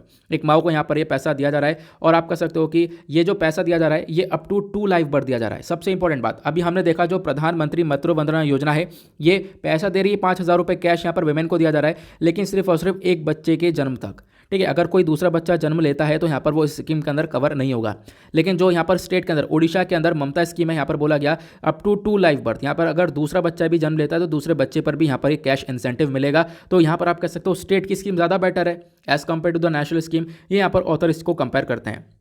उसके बाद एक कंपैरेटिव एनालिसिस के अंदर ये बताते हैं कंपैरिजन करते हुए कि जो PMMY है और ममता है, ठीक है, दोनों स्कीम के बीच में क्या डिफरेंस है 2020-21 के अंदर अगर हम बात करें तो जो हमारी प्रधानमंत्री मातृ वंदना योजना है इसका परफॉर्मेंस बहुत ज़्यादा पुअर रहा है। जो नेशनल लेवल की स्कीम है इसका जो परफॉर्मेंस वो काफ़ी पुअर रहा, इसके अंदर जो बेनिफिशियरीज हैं उनको प्रॉपरली कवर नहीं किया गया, 50% से डाउन देखने को मिली है स्कीम ये। और जो ममता स्कीम है वो उधर से दूसरी तरफ यहाँ पर आप देख पाओगे इनके अंदर इंक्रीमेंट देखने को मिला है, 57% से यहाँ पर इंक्रीमेंट हुआ है विमेन का, जिनको इंस्टॉलमेंट्स मिली है, प्रॉपरली रजिस्ट्रेशन हुआ है, लोगों को प्रॉपरली पैसा मिला है, टाइमली पैसा मिला है, टाइमली यहाँ पर मैटरनिटी बेनिफिट मिला है। तो अपने आप में आप कह सकते हो ओडिशा गवर्नमेंट की स्कीम थोड़ा से ज़्यादा बेटर आपको देखने को मिलेगी, ये यहाँ पर बताया गया। ठीक है, ये इसको कंपेयर करता हूँ ऑथर। फिर उसके बाद ऑथर बोलते हैं क्या क्या आप स्टेप्स ले सकते हो चीज़ों को इंप्रूव करने के लिए, क्या क्या स्टेप आपको लेने चाहिए। तो यहाँ पर वे फॉरवर्ड के अंदर ऑथर क्या बोलते हैं, इन्होंने यहाँ पर ये बोला जो प्रधानमंत्री मातृ वंदना योजना है इसके अंदर सुधार की जरूरत है। सुधार कैसे कर सकते हैं, पहली बात यहाँ पर आपने सिर्फ क्या बोला है, पहले बच्चे के लिए आपको ये स्कीम के अंदर कवर किया जाएगा, आप उसको दूसरा बच्चे के अंदर कवर करो, मतलब कि सेकंड लाइफ बर्थ पर भी आप ये प्रोवाइड करवाओ पैसा, जो आप लोग कैश इंसेंटिव दे रहे हो या आप सेकंड लाइफ बर्थ मतलब कि जब दूसरा बच्चा हो रहा है तो उस पर भी यहाँ पर ये बेनिफिट्स प्रोवाइड करवाओ। और इससे पहले जो स्कीम हुआ करती थी जैसे इंदिरा गांधी मातृत्व सहयोग योजना ये हुआ करती थी पहले, ठीक है, ये भी यहाँ पर आप कह सकते हो ये एप्लीकेबल थी 2 लाइव बर्थ के ऊपर। तो इस प्रकार से आप कह सकते हो कि लगभग क्या करना है, जो आप पहले एक बच्चे के लिए ये स्कीम प्रोवाइड करवा रहे थे, लेकिन अब आपको 2 बच्चे के लिए करवाना पड़ेगा। ये ज़्यादा इंपॉर्टेंट है, आप इस प्रकार से चीज़ों को आगे लेकर चल सकते हो। उसके बाद यहाँ पर क्या बोला गया, सेकेंड लाइफ बर्थ के साथ साथ आप लोगों को करना पड़ेगा, वेमेन जो कि अनऑर्गेनाइज सेक्टर्स के अंदर है उनको थोड़ा सा उनके ऊपर ध्यान देना पड़ेगा। ठीक है, ऑब्वियसली यहाँ पर ध्यान दे रहे हैं, लेकिन थोड़ा सा और ध्यान देना पड़ेगा। लेकिन उसके बाद साथ साथ यहाँ पर जो मैटरनिटी बेनिफिट अमाउंट है उसको आप इंक्रीज करो। आपने 5,000 रुपये कैश अनाउंस कर रखा है, इसको आप थोड़ा सा इंक्रीज करो, अपना बजट थोड़ा सा बढ़ाओ। ठीक है, बजट बढ़ाने की यहाँ पर ज़रूरत है और चीज़ों को वापस से रिविजिट करने की ज़रूरत है। ठीक है, आप प्रेगनेंसी के बाद भी यहाँ पर वीमेन के ऊपर थोड़ा सा ध्यान दो। ऐसा नहीं है कि यहाँ पर प्रेगनेंसी के बाद बिल्कुल भी ध्यान नहीं दिया, पोस्ट प्रेगनेंसी के बाद यहाँ पर वीमेन के ऊपर ध्यान देना चाहिए, वो यहाँ पर इसके अंदर मेंशन किया गया। तो इन चीज़ों के ऊपर यहाँ पर फोकस करोगे आप तो ये स्कीम ऑब्वियसली काफ़ी बेहतर होगी, ऐसा यहाँ पर इसके अंदर मेंशन किया जा रहा है। ठीक है, तो ऑथर ने यहाँ पर ये बताया कि आप यहाँ पर चीज़ों को बढ़ाओ और जो कंपनसेशन है उसको इंक्रीज करो। और यहाँ पर ये जो कंपनसेशन है ये बोलते हैं कि लगभग जो प्रेग्नेंट और लैक्टेटिंग वीमेन है, ठीक है, जो प्रेग्नेंट और लैक्टेटिंग मदर्स हैं, इनको लगभग यहाँ पर 12 सप्ताह का ये कंपनसेशन, वेज कंपनसेशन मिलना चाहिए, क्योंकि इन्होंने अपनी जॉब छोड़ी है। अपनी जॉब छोड़ने के बाद यहाँ पर आप देख पाओगे इनको 12 महीने का वेज कंपनसेशन मिलना चाहिए, लगभग 15,000 रुपये तक का एक अमाउंट इनको मिलना चाहिए, वो यहाँ पर मेंशन किया गया। ठीक है, और इस प्रोसेस को सिंप्लीफाई करो, क्योंकि आपने यहाँ पर काफ़ी सारी प्रॉब्लम्स भी क्रिएट कर रही, काफ़ी सारी दिक्कतें हैं यहाँ पर, इतनी ज़्यादा प्रॉपरली लोगों के पास अवेयरनेस नहीं है। ठीक है, जागरूकता नहीं है, आप लोग चीज़ों को लोगों तक पहुँचाओ। ठीक है, लोगों तक बेनिफिट्स पहुँचाओ, ये यहाँ पर बोला गया। प्लस उसके बाद जो रजिस्ट्रेशन आज के टाइम पर रजिस्ट्रेशन के लिए क्या क्या लगता है, मदर और चाइल्ड प्रोटेक्शन कार्ड, हस्बैंड आधार कार्ड, ठीक है, बैंक पासबुक, रजिस्ट्रेशन फॉर्म, ये सारी चीज़ें लगती हैं 3 इंस्टॉलमेंट में, तब आप पैसा दे रहे हो, तो बहुत सारी चीज़ें लग रही हैं। थोड़ा सा इस प्रोसेस को सिंप्लीफाई करो, अदरवाइज यहाँ पर क्या होता है, बहुत से लोगों के पास ये सारी चीज़ें नहीं हो पाती, जितने आपने डॉक्यूमेंट्स की रिक्वायरमेंट करी है वो कभी कभी होता है एक पर्टिकुलर व्यक्ति के पास सारे डॉक्यूमेंट्स ना हो, तो इस बेसिस पर यहाँ पर चीज़ें आगे कवर नहीं हो पाती है। तो आपको चीज़ें थोड़ी सी सिंप्लीफाई करनी पड़ेंगी, डायरेक्टली आपकी बेनिफिट्स दे सको एक तरीके से वुमेन्स को। ठीक है, जो टारगेट्स हैं यहाँ पर आप कह सकते हो टारगेट कब अचीव होगा, ऑथर बोलते हैं टारगेट तभी अचीव कर सकते हो आप जब आप चीज़ों को वापस से रिविजिट करोगे, स्कीम के अंदर सुधार करोगे और स्टेट से कुछ सीखोगे। स्टेट की जैसे ओडिशा स्कीम है, ओडिशा स्कीम ने यहाँ पर चीज़ों को थोड़ा सा अच्छे से रखा है, मैटरनल और हेल्थ न्यूट्रिशन के ऊपर काम किया है खासकर, और तो यहाँ पर आप भी यही काम कर सकते हो, ऐसा यहाँ पर ऑथर मेंशन करते हैं। आई होप आप लोगों को चीज़ें अच्छे से क्लियर हो चुकी होंगी। एडिटोरियल को हम लोग लाइन टू लाइन यहाँ पर सारी चीज़ें कवर कर चुके हैं। उसके बाद जो दूसरा एडिटोरियल है वो यहाँ पर आपको ये देखने को मिलेगा, from selective to universal engagement करके। अब ये भी इंपॉर्टेंट है, यहाँ पर क्या क्या बोला गया ऑथर के थ्रू, यहाँ पर इसको भी हम डिस्कस करेंगे। किसके थ्रू लिखा गया है, टीपी श्रीनिवासन के थ्रू लिखा गया है। ये आखिरकार कौन है, तो ये बेसिकली यहाँ पर एक फॉर्मर एम्बेसडर हैं ऑफ, क्या लिखा हुआ है, farmer ambassador of India and governor of India of IAEA। तो इसके इनके लिए भी यहाँ पर काफ़ी हद तक इंपॉर्टेंट पॉइंट ऑफ व्यू जो भी हैं इनके, वो भी काफ़ी हद तक इंपॉर्टेंट रोल प्ले करेंगे। तो यहाँ पर इनके क्या बोलते हैं, देखो इन्होंने थोड़े से काफ़ी सारे टिपिकल वर्ड्स का इस्तेमाल किया है, वो टिपिकल वर्ड्स मैं आप लोगों को बताता रहूँगा, उनको आप लोग यहाँ पर चाहो तो सही से समझते रहना। इंडिया की जो फॉरेन पॉलिसी है 2021 की, वो काफ़ी बेहतरीन तरीके से आगे निभाई है। वो यहाँ पर इन्होंने बताया कि इंडियन की फॉरेन पॉलिसी काफ़ी अच्छी रही है। कोविड-19 सिचुएशन के टाइम पर भी क्या हुआ, there was not congenial for travel. अब कॉन्जीनियल का मतलब क्या होता है, देखो इसका मतलब होता है यहाँ पर एक तरीके से फेवर करना, मतलब आप कह सकते हो कि कोविड की सिचुएशन में, कोरोना के टाइम पर चीज़ें फेवरेबल नहीं थी, हम लोग ट्रैवल वगैरह नहीं कर पा रहे थे और चीज़ें आगे नहीं बढ़ पा रही थी। तो मतलब ट्रैवल नहीं कर पा रहे थे तो जो मीटिंग्स वगैरह है वो नहीं हो पा रही थी। ठीक है, जो हम लोग जिस प्रकार से वर्चुअल मीटिंग्स वगैरह करते थे वो भी कुछ भी नहीं हो पा रहा था।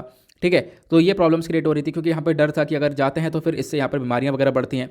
लेकिन तब भी हर बार हम लोगों ने देखा इंडिया से जो भी मीटिंग हो रही थी, जो हमारे एक्सटर्नल अफेयर मिनिस्टर थे एस जयशंकर साहब, जिनका पिक्चर आप लोग यहाँ पर भी देख पा रहे होंगे, तो external affair minister S Jaishankar साहब हर जगह पर अपनी बहादुरता दिखाते हुए देखने को मिले हैं। ठीक है, मास्क लगाए हुए हर मीटिंग के अंदर इन्होंने यही सबसे ज़्यादा दिखे हैं। तो अब की बार 2021 के अंदर external affair minister S Jaishankar साहब ने सबसे ज़्यादा मीटिंग्स अटेंड करी हैं, सबसे ज़्यादा यहाँ पर इन्होंने यहाँ पर क्या किया, इंडिया को रिप्रेजेंट किया है, सभी जगह पर यहाँ पे बताया। ठीक है, इनके लिए एक तरीके से इनकी और उन्होंने अपनी ब्रेवरी दिखाते हुए काम किया, जबकि यहाँ पर सभी जगह पर चीज़ों के ऊपर रोक टोक लगी भी रही थी और भी बहुत सारी जो मीटिंग्स वगैरह वो रोक दी गई थी। ठीक है, वो यहाँ पर आपको देखने को मिलेगा।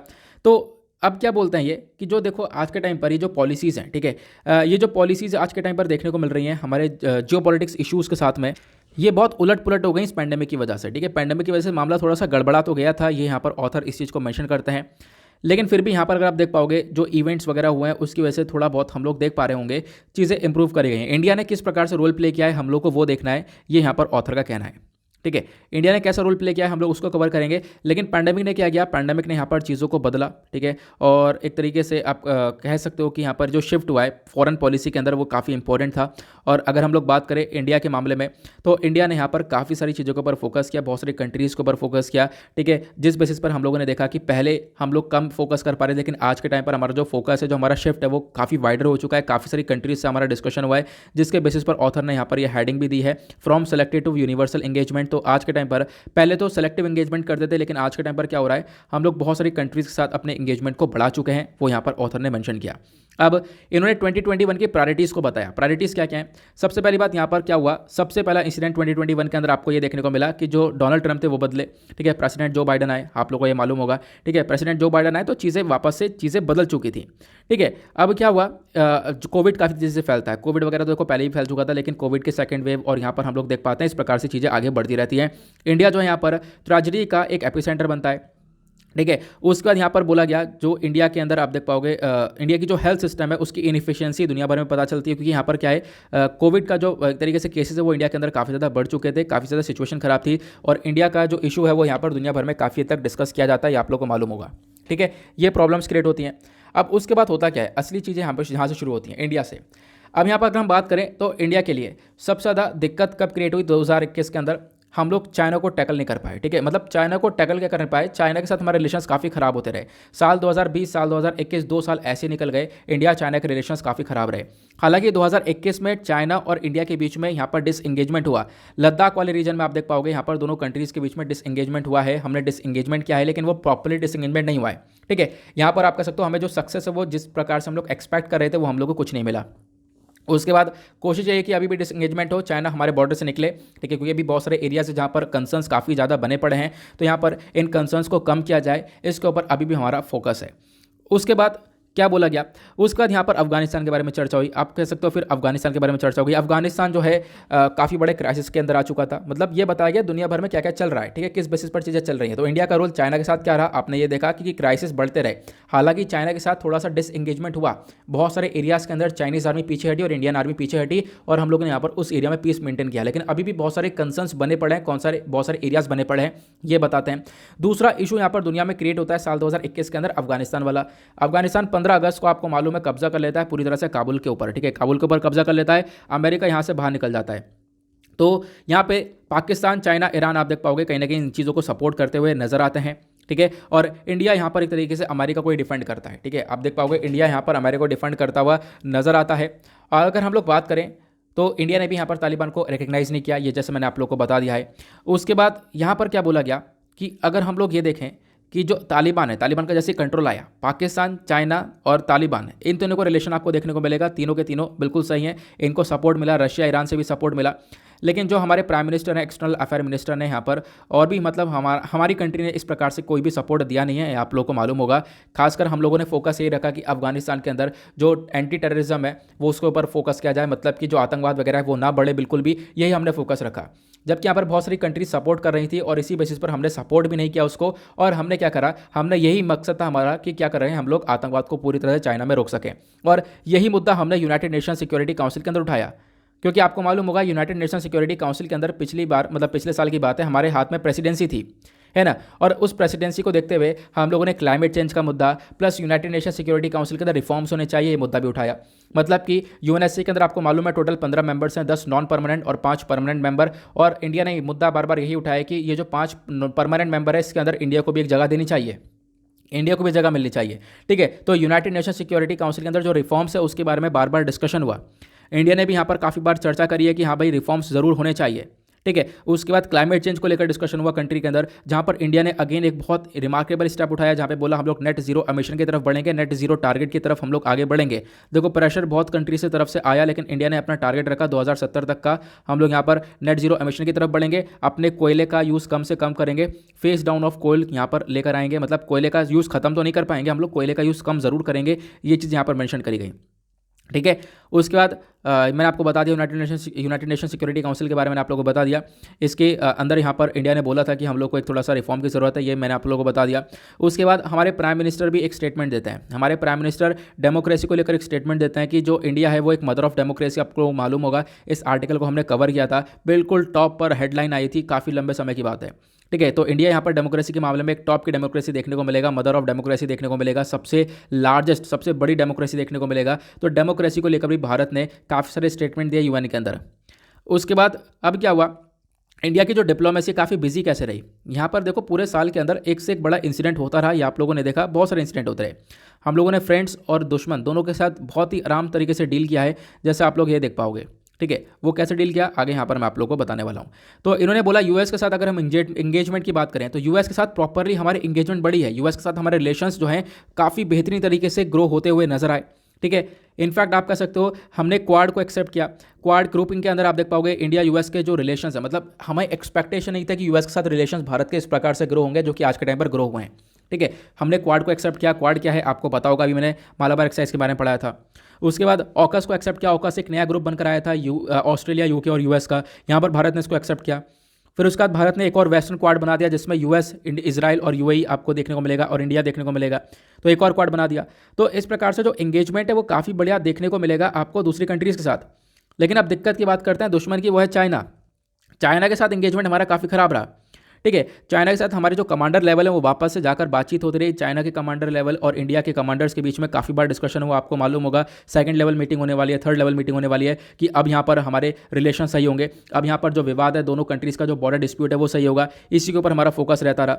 लेकिन बॉर्डर डिस्प्यूट्स अभी तक आप देख पाओगे प्रॉपरली सही नहीं हुए हैं। ठीक है, क्योंकि चाइना ने यहाँ पर बार बार क्या किया है, जो फंडामेंटल एग्रीमेंट्स उसको टोर किया, मतलब उसको यहाँ पर मतलब फाड़ दिया है। जो भी एग्रीमेंट साइन हुए थे, फाड़ा का मतलब यह है कि जो भी एग्रीमेंट हम लोगों ने साइन किए थे कि हम लोग क्या करेंगे, ऐसा डिस्प्यूट क्रिएट नहीं करेंगे। चाइनीज़ जो है हमारे टेरिटरी के अंदर नहीं आएंगे, इंडिया जो है वहाँ पर उनके टेरिटरी के अंदर नहीं जाएगा।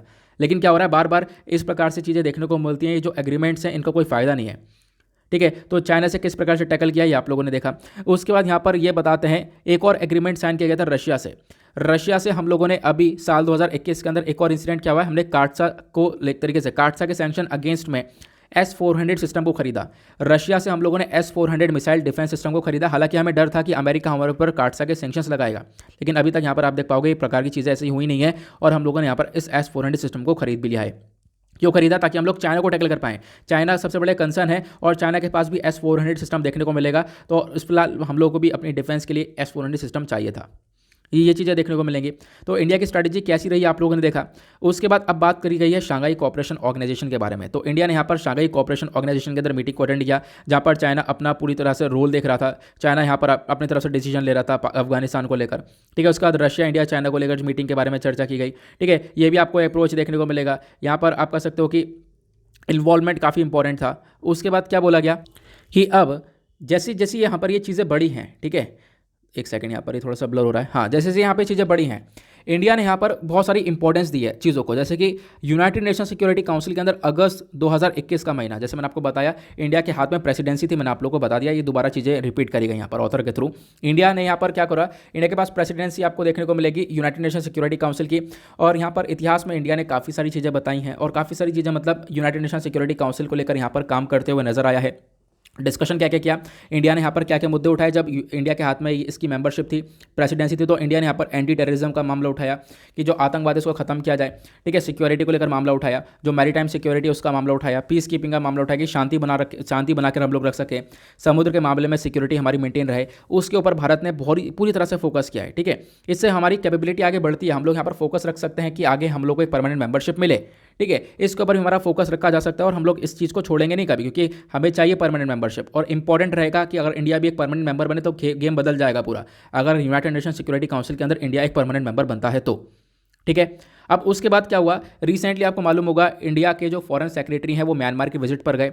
म्यांमार की विजिट पर जाकर म्यांमार की जो मिलिट्री है, जो इनकी जो एक तरीके से मिलिट्री जनता है उनसे बातचीत करी, क्योंकि आपको मालूम है मिलिट्री का पूरी तरह से कंट्रोल आज के टाइम पर म्यांमार के अंदर, ठीक है। और मिलिट्री का पूरी तरह से जब कंट्रोल है म्यांमार में, तो उनके साथ जब हम लोग डिस्कशन करने गए तो क्या हुआ, दूसरी कंट्रीज काफ़ी हद तक मतलब कंसर्न हुई कि यार इंडिया बातचीत करने गया है। हालांकि हम लोग क्या करने गए थे, हम लोग यहाँ पर उनको सपोर्ट करने गए थे। हम लोगों ने यहाँ पर चीज़ों को अच्छे से एनालाइज किया। आपको मालूम होगा पूरे मीटिंग का डिस्कशन मैंने आप लोगों के साथ रिसेंटली डिस्कस किया था कि इंडिया ने डेमोक्रेसी को वापस से लाने के बारे में चर्चा करी, काफ़ी कुछ सपोर्ट दिया, वैक्सीन हम लोगों ने प्रोवाइड करवाई, प्रोजेक्ट्स आगे लेके चलेंगे उसके ऊपर फोकस रखा। ऐसा क्यों किया? क्योंकि चाइना का इन्वॉल्वमेंट म्यांमार में ना बढ़े, क्योंकि चाइना अपना इन्वॉल्वमेंट म्यांमार में बढ़ा रहा है। हमारी जो नेबरिंग कंट्रीज हैं वहाँ पर इन्वॉल्वमेंट लगातार बढ़ा रहा है। एक्सट्रीम जो एक तरीके से स्ट्रिंग ऑफ पहले वो अलग से डेवलप कर दिया है, पूरी मोतियों की माला बुन दी है म्यांमार तक। यहाँ पर म्यांमार के अंदर एक पोर्ट है जो है पूरी तरह से चाइना ने डेवलप कर रखा है, और हम लोग यही चाहते हैं कि म्यांमार के अंदर और भी चाइनीज इन्फ्लुएंस ना बढ़े, क्योंकि म्यांमार एक नेबरिंग कंट्री देखने को मिलेगी इंडिया की। इस वजह से हम लोगों ने यहाँ पर इनके रिलेशंस को बढ़ाया है। तो इंडिया की यहाँ पर ये पॉलिसीज रही हैं, ये आप देख पाओगे साल 2021 के अंदर, ठीक है। ये चीज़ आप लोग देख पाओगे। हालांकि चैलेंजेस क्या रहे 2021 के अंदर, चैलेंज सबसे बड़ा चैलेंज यहाँ पर दो चैलेंज में, सबसे बड़ा चैलेंज चाइना था और दूसरा अफगानिस्तान, ठीक है। चाइना से क्या रिलेशन थे मैंने आपको बताया, देखो वापस से उसी के बारे में चर्चा की गई, एलएसी को लेकर, लाइन ऑफ एक्चुअल कंट्रोल को लेकर। और अफगानिस्तान से क्या रिलेशन थे वो आपको पता है कि अफगानिस्तान के अंदर जब तालिबान आया तो इससे एक प्रॉब्लम क्रिएट हो गई। भारत ने यहाँ पर इसको एक्सेप्ट नहीं किया, दूसरी कंट्रीज यहाँ पर एक्सेप्ट कर रही थी, और इंडिया के लिए काफ़ी बड़ा चैलेंज बना कि अफगानिस्तान के अंदर तालिबान देखने को मिला। लेकिन जो इंडिया की नई स्टाइल ऑफ डिप्लोमेसी देखने को मिली है, इसका यहाँ पर एक बहुत अच्छा इंपैक्ट पड़ सकता है। इंडिया ने यहाँ पर सारी चीज़ें काफ़ी हद तक न्यूट्रलाइज वे में आगे टैकल करी हैं, ये आप लोग देख पाओगे, ऑथर के थ्रू मेंशन किया गया। उसके बाद आज का जो लास्ट एडिटोरियल है, वीडियो ऑलरेडी काफ़ी लंबा हो चुका है, लेकिन लास्ट एडिटोरियल को भी हम लोग डिस्कस करते हैं। यहाँ पे बात की गई है एनएसपी के बारे में। NSP can not change Pakistan direction. देखो इस आर्टिकल में ज़्यादा कुछ नहीं, मैं आपको टू द पॉइंट डायरेक्टली बात बताता हूँ, ठीक है। पाकिस्तान के बारे में चर्चा गई है। पाकिस्तान के अंदर अभी नेशनल सिक्योरिटी कमेटी जो है, इन्होंने क्या किया, कंट्री का पहला नेशनल सिक्योरिटी पॉलिसी को यहाँ पर इन्होंने एक तरीके से अप्रूव कर दिया है। अब ये नेशनल सिक्योरिटी पॉलिसी जो आएगी, इससे क्या होगा, कंट्री के अंदर, पाकिस्तान के अंदर ये लोग फोकस करेंगे कि किस प्रकार से हम लोग सिक्योरिटी को ऊपर मेंटेन करें। अभी तक ऐसा काम नहीं हुआ है पाकिस्तान के अंदर, अभी बहुत ज़्यादा काम हुआ है, बहुत सारे लोगों से डिस्कशन हुआ, बहुत सारे लोगों से चर्चा करिए, एनालिस्ट एक्सपर्ट सबको बुलाकर यहाँ पर ये नेशनल सिक्योरिटी पॉलिसी को लेकर आए। जो नेशनल सिक्योरिटी पॉलिसी है, इसकी मांग क्या है, इससे क्या होगा, यहाँ पर जो पाकिस्तान के सिटीजन्स हैं, ठीक है, उनकी सेफ्टी के लिए काम किया जाएगा, उनकी सिक्योरिटी के लिए और उनकी डिग्निटी के लिए यहाँ पर ये काम करने वाले हैं, ठीक है। और इस ऑब्जेक्टिव को अचीव करने के लिए यहाँ पर आप कर सकते हो, सबसे पहली बात, पाकिस्तान के अंदर एक इकोनॉमिक सिक्योरिटी होनी चाहिए, इकोनॉमी ज़्यादा अच्छी होनी चाहिए। लेकिन इकोनॉमी काफ़ी बुरी आपको देखने को मिलेगी, 12% से महंगाई पाकिस्तान में बढ़ रही है, ठीक है, ये आपको देखने को मिलेगा। और साथ साथ टेररिज्म वगैरह देखने को मिलेगा। तो ये सारे इश्यूज़ खत्म करने के लिए यहाँ पाकिस्तान ने अपना नेशनल सिक्योरिटी पॉलिसी को अप्रूव किया है।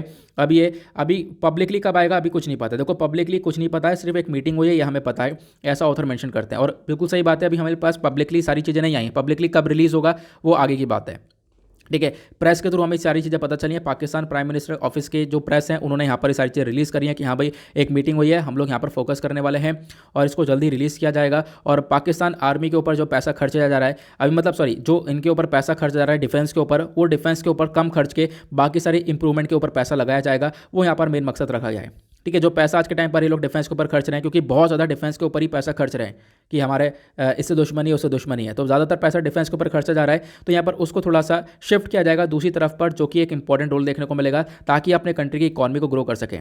तो पूरी तरह से यहाँ पर इन्होंने इकॉनमी की ग्रोथ के ऊपर पूरी तरह से काम किया है। तो पाकिस्तान के इंटरनल मैटर्स के बारे में यहाँ पर लगातार चर्चा हो रही है, ठीक है, ये इन्होंने मेंशन किया। उसके बाद डायरेक्टली मैं आता हूँ एक इंपॉर्टेंट पॉइंट कवर, उसके बाद इनकी कहानी बताई गई, और वो कहानी आपके लिए बिल्कुल भी इंपॉर्टेंट नहीं है, चाहो तो आप लोग खुद रीड करके देख लेना, लेकिन कुछ भी इंपॉर्टेंट नहीं है।